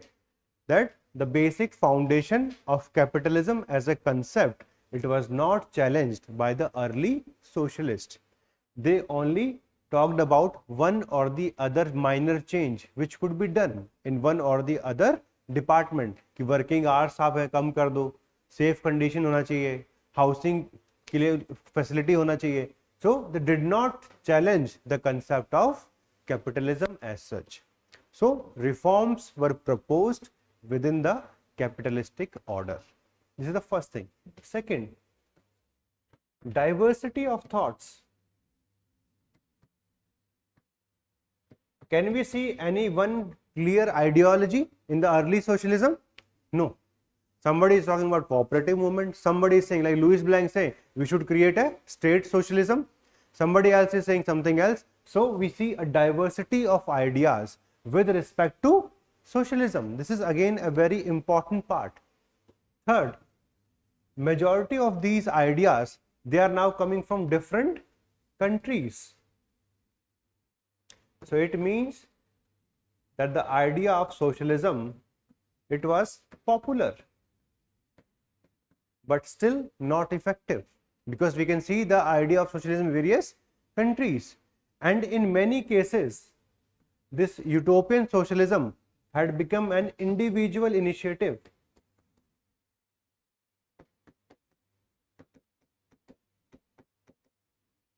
Like we can see in the case of the English, Robert Owen, अपना ही उन्होंने factory में change किया and said you all can, others can follow this idea. So it became an individual initiative for Robert Owen. And finally, they were not able to mobilize. There was no mobilization of working class. Okay, the mobilization of the working class at the international level, this was lacking. Okay, so UPSC asked this question. You can see question number 15. How would you explain the nature of pre-Marxian socialism? It's a 10-marker question, and these points you have to write down. Kindly note them down in your notebook. These are not mentioned in your handout. Kindly note them down. कि what was the nature of pre-Marxian socialism.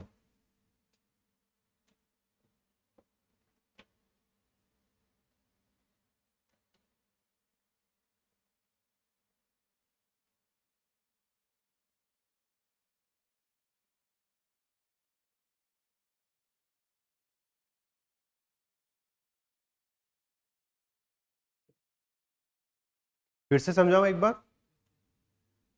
जितना भी socialist हमने लोगों के बारे में बात किया, okay, which will come from the middle of the 18th century till 1848. 1848 is the year in which communist manifesto is going to be given by Karl Marx. So Karl Marx, उन्हें कहा पिछली एक सेंचुरी के जो लोग हैं ना, ये सिर्फ बातें करना जानते हैं, इनको कुछ पता नहीं है. They are not themselves very clear about it. So he used the word utopian. Utopia was a book which was written by one of the philosopher in which he talked about an idealistic society. Okay, an idealistic society in which everybody can come together, live happily, something like that. That's why he used the word utopian ideas. These are nothing but utopian ideas. Why? First of all, they did not challenge the basic foundation of capitalism. They only went for some incremental reforms. ये reform कर दो. Second, diversity of ideas. Robert Owen is talking about cooperative society. Louis Blanc is talking about state socialism. ठीक है, somebody else is saying something else. So there is a diversity of opinion. तो वही वाला question है जो 3 भाई करना क्या चाहते हो. ठीक है, what do you actually want to mean? करना क्या है हमें finally? That is not clear. So diversity of ideas. Third, different countries. So it was, even though the idea they were diverse, but they were spread in various countries. So there was a basic understanding of socialism in various countries. Fourth, individual initiative. Majority of these people, like Robert Owen, took the initiative in England. Similarly, Louis Blanc, he took the initiative in France. So it became private projects. It became majority of the private project rather than being followed on a large scale. And finally, they were not able to mobilize the working class. The working class themselves are not aware कि how they are exploited, what is the way forward, so how they are going to come and help. So because of all these factors, it was termed as utopian or pre-Marxian socialism. Okay, so this has been asked by UPSC once, so you should be aware about it. In this, आपको nature लिखना है, and then along with that you have to mention at least 3 to 4 major people and what were their ideas. That's it. That's how you're going to write the answer. Now let us see how Karl Marx was able to give a scientific explanation how you're going to make sure capitalism could be ended. कैसे उन्होंने कहा? Why it was called scientific socialism.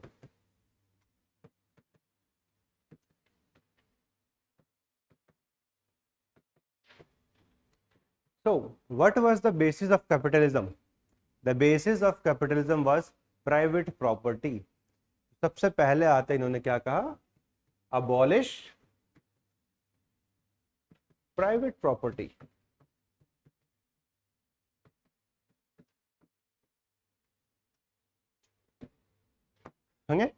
First thing है ना, first things first, सबसे पहले ये करवाओ, उसके बाद बात करेंगे what is socialism. So abolish the private property itself. Then he said abolishing this private property is not going to be that easy because people who have resources, they are always going to come up with resistance. So what he said, for that we are going to unite the working class or the proletariat, unite these proletariats, and these are going to go for what? A violent revolution. Kindly remember, बिल्कुल उल्टा है गांधी जी के. Gandhi ji believed in non-violence as a principle. He is saying violent revolution. Without this, communism में मजा नहीं है.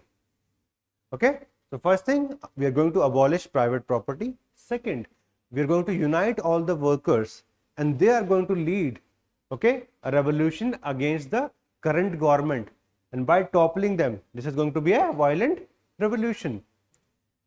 This is going to lead to dictatorship of proletariat. Means the new government will be formed by these proletariats, right? Abolishing the private property. For that we would require a revolution. For that mobilization should be done, and once it is done, this is going to lead to dictatorship of proletariat, and finally it's going to lead to creation of stateless society. Because once communism has become an important part of the society, we would not require state at all. State is required because the access to resources is differential. If everybody is rich or if everybody is poor, there is no requirement of state. Okay, the problem starts when we have rich and poor. That's why he said there should be stateless society, and once we have the stateless society, eventually communism is going to win. So all of you can see a little bit of scientific approach can be seen in the ideas of Karl Marx, which was not considered by the utopian. What they say? Capitalism ko rakho. So they were trying to reform everything within the order of capitalism. This was attacked in the first part itself by him. Okay? Here no specific roadmap was there. What was to be done, by whom, in what manner. Here we can see it was by the proletariat or the industrial class. This is going to be done. A violent revolution is going to happen. Then they are going to form the government, which will become dictatorship of proletariat. And in the long run, when there will be no requirement of the government, this government will be scrapped and will create a stateless society. So in this manner, he was able to give a scientific approach to socialism, which required the precondition, abolishment of private property. You have to remember this. Okay, even the idea of Karl Marx was not very clear, because this has not been done anywhere in the world. Okay, if we see in theory, abolishment of private property, even this was not successful in the case of Russia, and in China it was not done at all. And second, he talked about uniting the proletariat. So when revolution is going to happen in Russia, Russia was not a very developed country. It was not a very industrially profound country. And in the case of China, they were peasants. So the theory of Karl Marx would be extended by Mao. That's why it's a difference between Marxism versus Maoism. Because in Maoism, it's purely about the peasants or the farmers. They were united rather than the proletariat, which we'll discuss later on. But anyway, at least the basic ideas of Karl Marx are they clear to you? This is the basic difference between the utopian socialism, the first part of it, which is not having any clear ideology, any clear leader. Okay, but here we see the person is saying the proletariat of the world unite and begin a revolution, and it should be violent, capture the government, and in the long run will create a stateless society where all the people are living in harmony. Now Gandhiji also talked about this. Gandhiji also said that we are going to create a stateless society or the village republics in the long run. So the outcome or the major outcome of Karl Marx and Gandhiji is same, stateless society. This was asked in prelims. Okay, कि what was common between Gandhiji and Karl Marx. तो कभी कभार एक आधी जगह world history भी आपको prelims में हेल्प करने वाली है, बट तभी जब आइडियाज क्लियर हो, है ना, कि हम बस यूटोपियन तक ही याद है, उसके आगे पढ़ा नहीं. That is not going to help you in prelims also. But remember this. But in case of Gandhiji, it is on the basis of non-violence, on the basis of consensus. There is no such class wars. है ना, कोई class war नहीं है गांधी जी के लिए. Here we have the fight between the classes, capitalist versus the proletariat. This is what he was able to generate. All right. So kindly read page number 9, Karl Marx.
See question number 14.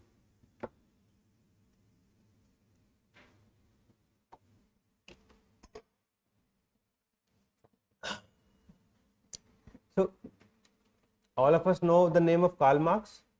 Nobody remembers Frederick Engels or Engels. What is the reason for that?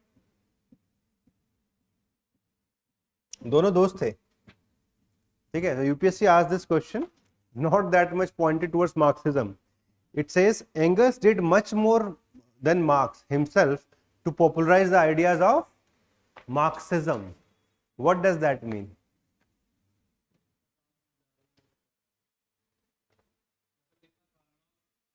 Exactly. So what was the scenario? Frederick Engels was a relatively rich person. Karl Marx was a poor person. So his upkeep, है ना, पैसा उसको कौन दे रहा था? Frederick Engels. ठीक है. Second, the initial two texts are important. First one is Communist Manifesto. This Communist Manifesto was released in Feb 1848. So this was drafted by both Frederick Engels as well as Karl Marx. Then Karl Marx has written the famous Das Kapital. Its volumes, it's not a single book, it has 3 volumes. The third volume, it was edited by Frederick Engels. Okay? Karl Marx died in 1883,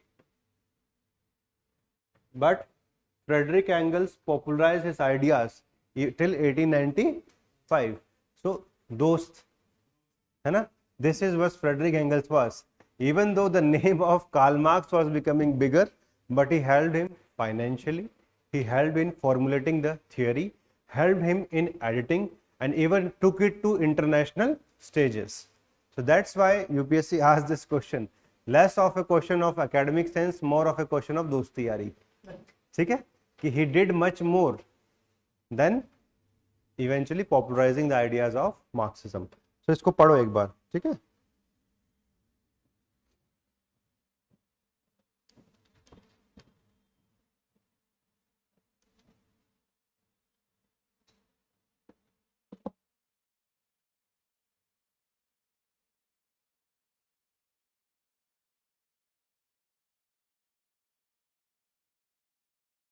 अभी Karl Marx के कुछ और ideas हैं, we are going to discuss them. This is not the end of it. कुछ है, material dialecticism, doctrine of class struggle, labour value theory, etcetera etcetera. Yes,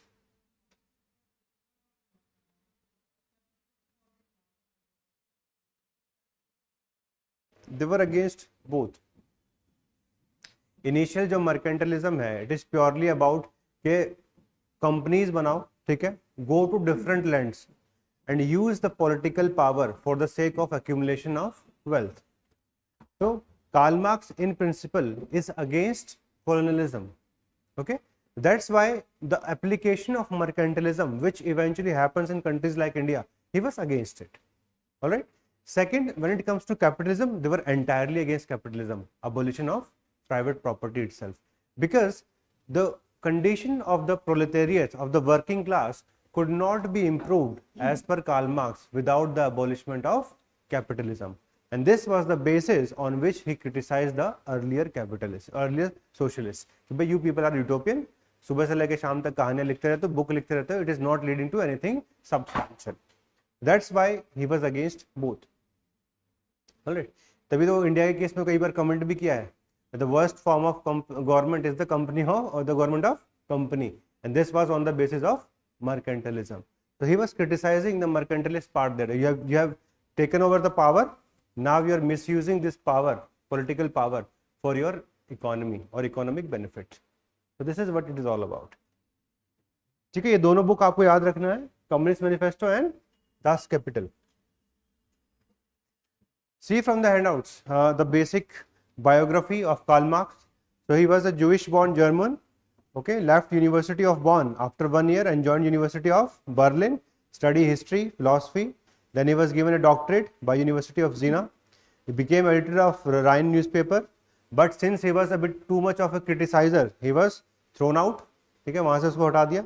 1843 he went to Paris, met Saint Simon Charles Fourier and developed friendship with Frederick Engels. ठीक है, but because of his revolutionary activities he was exiled by France also. Then he thought, let us go to Belgium. Belgium पहले से ही तैयार था. Belgium said no, not here son.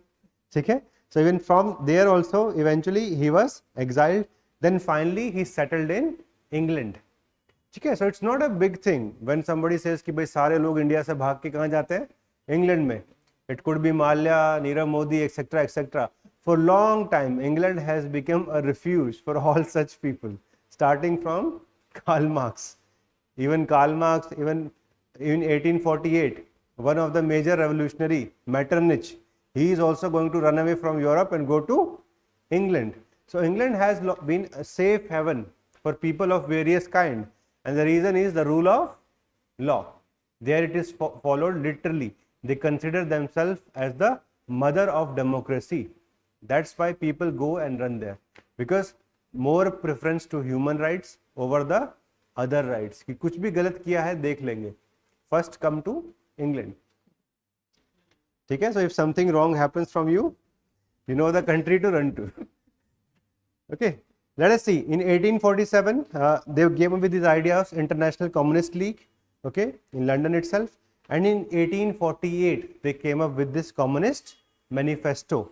And in this, they set out their principles, but it was considered too radical by all people.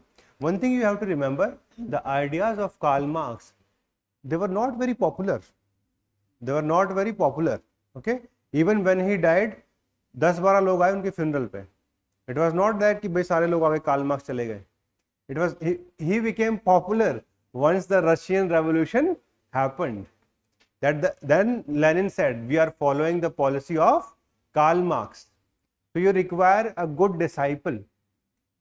अमर बनने के लिए, है ना, to become, you need a good person who can follow your philosophy. Okay, like in the case of Paramahansa also, the Ramananda, okay, there also it is Swami Vivekanand. So you need a good disciple, then only आप अमर होंगे. All right, by yourself it's very difficult. All right, let us see. So in 1848, from this till his rest of his life, he remained in London, and he came up with this Das Kapital in 1867. In this, he analyzed the working process of capitalism and how we can bring an end to capitalism itself.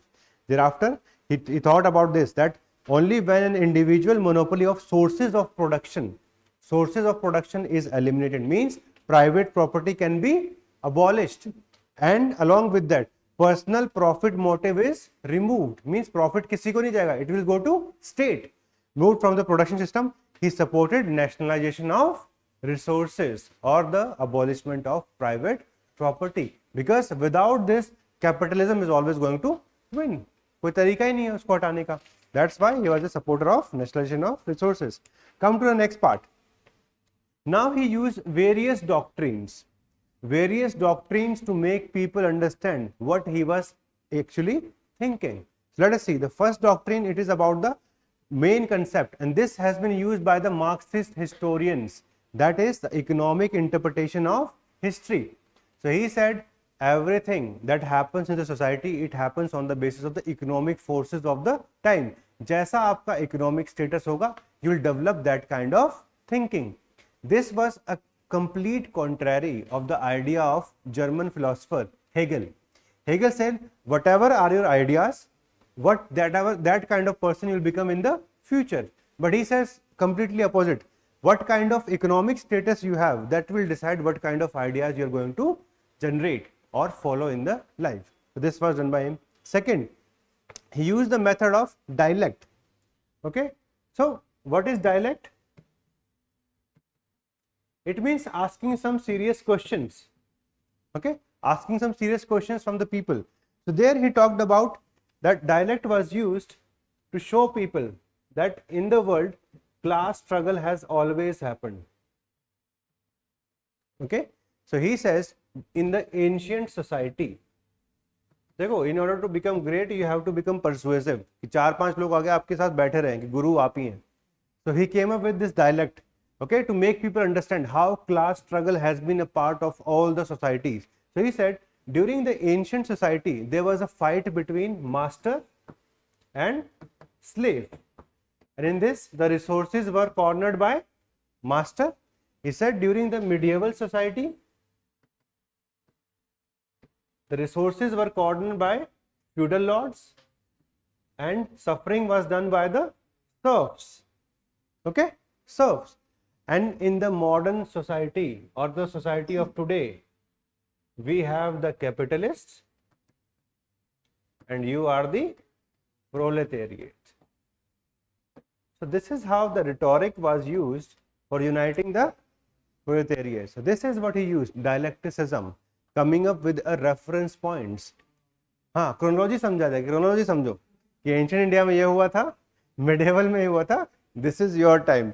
These people failed, but you can create history, okay, by following my ideology.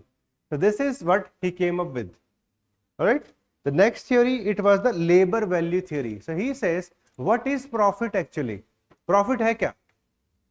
Capitalist करता क्या है? चलो India की जो सबसे बड़ी companies हैं, ये TCS, इन्फोसिस, इनका मॉडल क्या है? सर्विस बेस्ड है. So what they do, they hire a person for a job, है ना, which eventually काम कहाँ कर रहे हैं हम? USA कर रहे हैं या फिर यूरोप का. हर पर्सन की एक बिलिंग होती है इन दिस कंपनीज. ठीक है. सो व्हाट हैपेंस रफली, they give a salary of around 30,000 for a beginner. 3.5 lakh का पैकेज था इन 2013 व्हेन आई पास्ड आउट. ठीक है. TCS ज्वाइन करना है या फिर इन्फोसिस, लगभग आसपास. But the amount of billing that they do on a person, okay, it is around 2.5 lakh monthly. So capitalist करता क्या है? लेबर के वैल्यू को, ठीक है, यूज करके प्रॉफिट बनाता है. That's what it is, that's what they do, that's what he says, labour value theory, कि whatever surplus it remains, it should go to labour rather than it should go to the capitalist.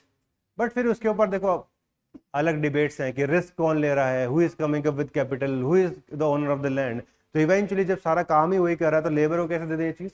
But to justify his theory, he came up with this, whatever surplus which remains in the business, it is because of the efforts of labor. Nothing can come up with profit if labor is absent. ठीक है. If labor is absent, nobody can come up with profit. This was used by him. All right. So even though there were some dichotomies in his theory, but these methods were used by him eventually to justify that proletariat should unite. They are the one who are being harassed by the capitalist class, and for that he gave up this model. क्या बात है, model number 2, है ना. देखो यार, जब भी आपको रेवोल्यूशन कराना, सबसे पहले ना सफरिंग को पिन पॉइंट कराना पड़ेगा कि आपको दुख हो रहा है ना, हो रहा है ना, ठीक है, अब मैं बताता हूँ क्या करना है. ठीक है. Then comes the plan of action. First theory, so understand this, the struggle happens like this, है ना, master and slave in ancient society, then feudal and serf. Now you are this and this is capitalist. These two failed in their mission. Do you want to fail? No. जैसे उन्होंने बोला no, this is the system. Abolish the private property. But nobody is going to do so. So what all of us are going to do? We'll unite. Proletariat, violent revolution. This is lead to dictatorship of the proletariat. Since we are all good human beings, in the long run will not require a state. Will dissolve this central state and will create a stateless society, which can be managed by local organization, which will be known as communes. जैसे municipalities होती हैं, ठीक है, they can be managed by communes. We do not require any centralized level of control. So these are the methods which were used by Karl Marx in his writings, Communist Manifesto and thus Capital. Okay, but they were not that much famous. They were not taken seriously by people also. All right. But nobody knew that a person whose funeral is hardly attended by a handful of people, है ना, 10, 15, 20 लोग आ गए. By the end of Second World War, 1945, the whole world will be divided on the ideas of Karl Marx, and the whole Cold War is what capitalism versus communism. Okay, So that's why once UPSC asked this question, it was about that the theory of Karl Marx, it started the fight of heart and mind. It started the fight of heart and mind. Why?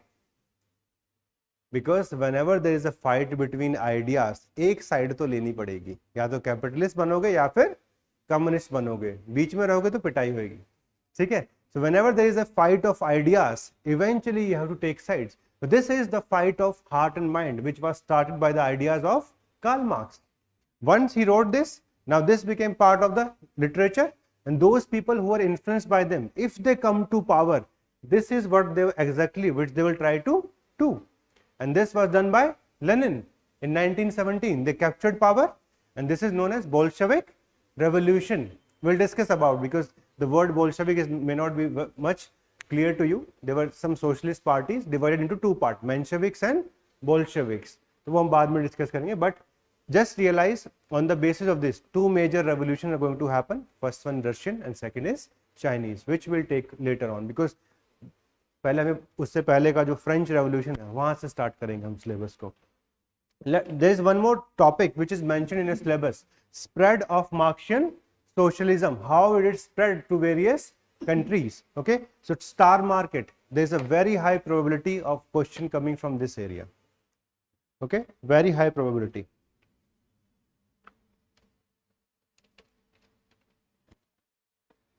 So on the basis of these ideas, international were created. First international and second international. Why? Because by inherent, socialist people, they believe in cooperation at the level of nations. They do not believe in imperialism. They do not believe in war. Okay? At the level of thoughts. देखो, thoughts और practicality हमेशा same नहीं होती है. Like even if we call China communist today, but in terms of political class, it can be termed as communist. In terms of economic, it is even more free market economy than India. ठीक है, तो purely system कहीं पे work नहीं कर रहा है आज की डेट में. Even if we say India is socialist, but do we have that kind of orientation? No, है ना. तो चीजें इस तरीके से ही चलेंगी कि थियोरी में कुछ और है, प्रैक्टिकल में कुछ और हमेशा रहने वाला है. Late us see the first international. It was founded in 1864. Okay, and it collapsed in 1876. Kindly remember the time frame. And during this time, large number of socialist parties, they were created throughout the Europe.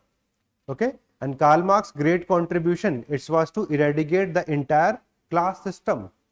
And he talked about that different people, that he said there is no duty without rights and there is no rights without duty. So it is duty of every person to raise demand for civil right, not only for himself but for every duteous person. So this became the major thinking. Okay, but the problem is, like if you are a socialist from France, I am a socialist from Germany, when the war starts between our countries, can we stay friends? This was the major reason for the collapse of international time and again. Okay, war से पहले तो सब दोस्त, ठीक है, war should not happen, this or that. The moment war starts, you have to choose a side. You cannot say aloof. Okay, this was the major reason why these internationals are going to collapse one or the later on. Let us see socialism in France. So right to work was became prominent from 1848 revolution. In France, in toto, 3 revolutions are going to happen. First, the ultimate revolution of 1789, then of 1830, and third one of 1848. We are going to cover all these topics. है ना, वो जब करेंगे तो आपको और अच्छी clarity आएगी. Second, the revolt of Parisian in 1871. They were trying to create Paris Commune. You just have to remember these development because we are talking about the spread of the Marxian thinking in the world. Then in 1905, the rise of two famous persons, Jules Gussaud as well as Jean Jaurès. They created United Socialist Party. If we see Germany, there August Bebel became a major person responsible for founding of Socialist Democratic Worker Party, as well as if we see Bismarck. So Bismarck was a die-hard follower of capitalism. It was against this. Okay. If we see England, there we will read about Chartist movement. ठीक है, we'll read about Chartist movement, वो पढ़ेंगे हम. And then eventually the rise of Labour Party by 1906, which was eventually going to create government in England.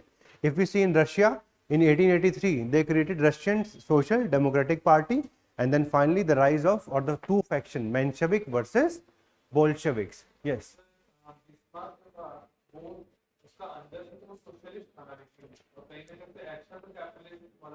He was giving a lot of patronage to the capitalist. ठीक है. Socialist only to some limited scale. देखो socialism होने के लिए ना काफी सारे principle follow करने पड़ते हैं.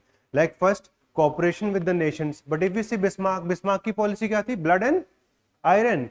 So he never cared about that. Okay, once he was able to unite Germany, then his policy changed. That now I do not want war. ठीक है. देखो अपनी लाइफ पे भी यही होगा कि during the college time everybody is a Marxist. ठीक है. सोसाइटी में चेंज लाना चाहिए, this that etcetera etcetera. The moment you reach the age of 30, ठीक है, जैसे 30 पहुंचे, पैसा होना चाहिए, नहीं तो फैमिली कैसे चलेगी, then you become a capitalist. ठीक है. Again by 50 if you are not able to accumulate wealth, या तो आप एंटरप्रेन्योर बन के पैसा होगा या तो नहीं होगा. By 50 again you require pension. 50-55 again you will term socialist. ठीक है. सो it depends upon the stage that you are, which theory you are going to support. Similar is the case with every person. तो जब हम बात करते हैं ना Bismarck की, we cannot say कि हाँ ठीक है, he was completely against socialism, but largely he was a follower of capitalism because he was getting their support and their money was important for fighting wars. That's why. ठीक है. So largely follower of capitalism. Then we see Second International. So this was done in 1889 to 1916. Kindly remember, by Second International, Karl Marx was already dead. Okay, he was already dead. And in this one, it was Frederick Engels which participated and further spread the ideas of Karl Marx. Okay, so that's why on 1st May they were able to come up with this International Labor Day. But the problem was, this also came down by 1916. Why? The First World War had started in 1914. So initially they were saying we are all friends, okay, but by 1916 all of them, they became realistic and they started supporting their own countries. And once the world is divided, the international also came along with that. And by 1917 we'll have the first Marxist revolution that will become the Russian Revolution. And because of this, Russia will going to abandon the war. They will abandon the war. छोड़ देंगे, हमें नहीं fight करना. All right. And then they are going to come for communist internationals. Like in one of the communist international in 1920, Communist Party of India was created. Okay. In 1921, we are going to see the creation of Chinese Communist Party by Mao. In 1925, this initial party which was created in 1920, this will merge with Communist Party of India, जो India में बनेगी. Alright, so this is how communism is going to affect a lots of countries.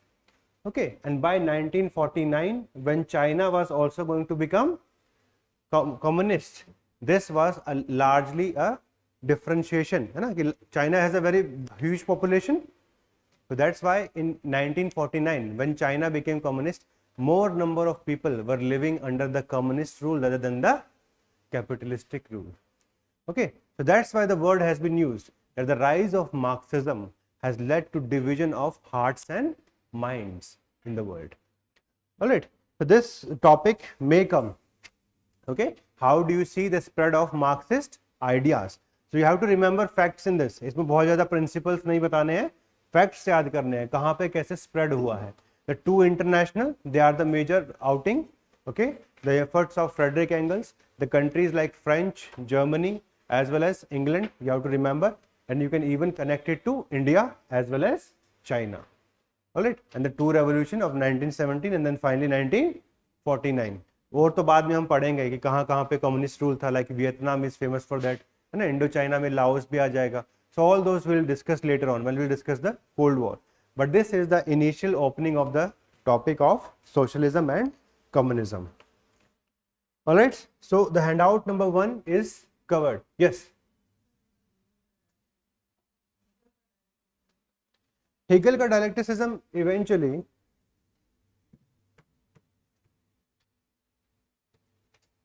ठीक है. सो Hegel he believed in a kind of thing, इसको याद रख समझो. He says there is going to be a thesis, ठीक है, किसी ने thesis दिया, then there is going to be an antithesis and both are going to merge and create a synthesis. एक तो इन्होंने ये बोला था, ठीक है. Second he said that ideas of a person, okay, are going to define his economic reality. But this idea of Hegelism would be changed by Karl Marx. He says economic status is going to define their ideas. तो ये दो चीजें थी और वो दोनों को use किया गया था बाय कार्ल मार्क्स. ठीक है. Karl Marx said thesis was capitalism, antithesis was socialism, तो सिंथेसिस वाज कम्युनिज्म. ठीक है, समझ में आया? इट मीन्स कि जैसा आप सोचोगे उसी के हिसाब से आपका इकोनॉमिक स्टेटस बनेगा इन द लॉन्ग रन, और सोसाइटी जो है उसके आइडियाज के पास ही उसका इकोनॉमी उसको डिपेंड करता है. But what does Marxist historians से? They all the time use the economy and then on the basis of that they interpret the overall history. So they say economic status or economic reality is going to define the ideas in a society rather than the otherwise, which was used by Hegel. हाँ, उनका अलग उल्टा कर दिया बस. He says ideas lead to economic reality. He says economic से ही ideas आने वाले हैं बस. This question has been asked. See question number 21. Marxian communism is primarily the offspring of German Hegelianism and French socialism. So in first part, both these things you can explain, okay, with respect to German Hegelianism, and in French socialism, we'll discuss about क्या what discuss करेंगे? The ideas of Rousseau, then the ideas of French Revolution, and then finally the later development, जो हम France के case में पूरा country wise पढ़ने वाले हैं. There is one more question. See question number 18. France was more fertile than Britain in producing new socialist theories and movement, though they bore less concrete result in France than in Britain. ठीक है, हमने पढ़ा इसमें handout में दिया हुआ ना कि फ्रांस में बहुत सारे लोग हैं, यू कैन सी देम. ठीक है, फ्रांसोइस बेबेफ हैं, स्टार्टिंग रूसो है, Rousseau himself, the revolution itself, Henri de Saint Simon, Charles Fourier, Louis Blanc, कितने सारे सोशलिस्ट हैं. But the impact of socialism was more pronounced in the case of England, not in the case of France. What is the reason for that? So first of all, for socialism to become important or more pronounced, you should have stability in government. So this stability of government can be found in England. This was not possible in France. Like France में revolution in 1789, then war till 1799 for 10 years. Okay. Then yes, Napoleonic War start हो गया उसके बाद, then revolution of 1830, then revolution of 1848. So it was never having political stability. This was one reason. Second was the level of industrial revolution. So the level of industrial revolution was very high in England because England was the harbinger of revolution. That's why eventually the impact on the working class was very high in case of England rather than France. तो changes कहाँ चाहिए होंगे? जहाँ industrial revolution है वहाँ या जहाँ नहीं है. ठीक है, that's why large number of act, वो हम पढ़ेंगे स्पेसिफिक टॉपिक इंग्लैंड के केस में. द ब्रिटिश पार्लियामेंट्री रिफॉर्मर्स, तो आपका जो reform act of 1832 chartist movement है वो सारा इम्पैक्ट आएगा in the case of England. तो वहाँ पे हम इसको और अच्छे से समझ पाएंगे. बट रफली remember two things. One, stability was very high in England, that's why वहाँ पे इम्पैक्ट आया. And second, the level of industrial revolution, and that's why the requisite exploitation also, it was very high in case of England. That's why they came up with Mines Act, Reform Act, Education Act. Various acts are going to come for the sake of socialism.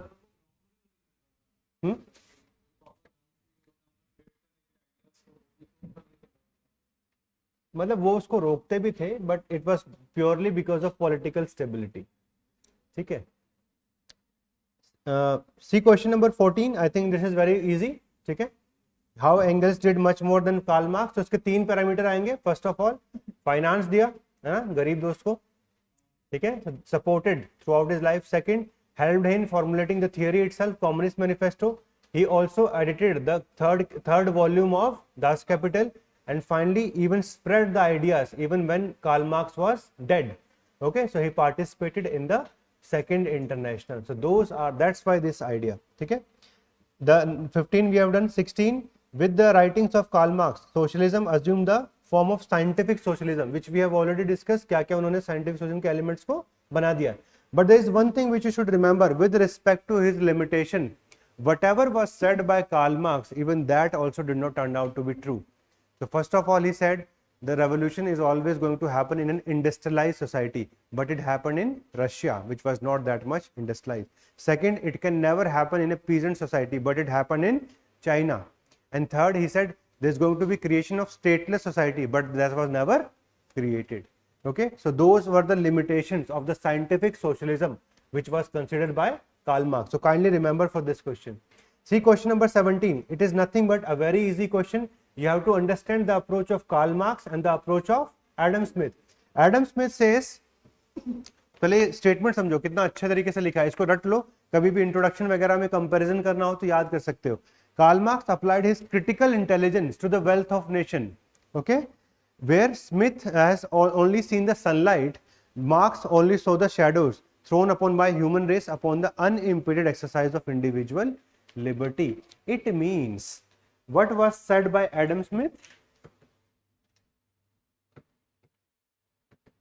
Adam Smith saw only the positive impact of capitalism. So what he said? It is the invisible hand of the market. It is going to increase the wealth of nation, and government should not come and participate in the economic activity. So he only saw the light. Okay? Comes Karl Marx. Karl Marx say the whole suffering of the class, it is because of what? It is because of capitalism. That's why we should abolish the private property itself. So that's why he only saw the shadow or the negatives of the capitalism. This is what has been asked in this question.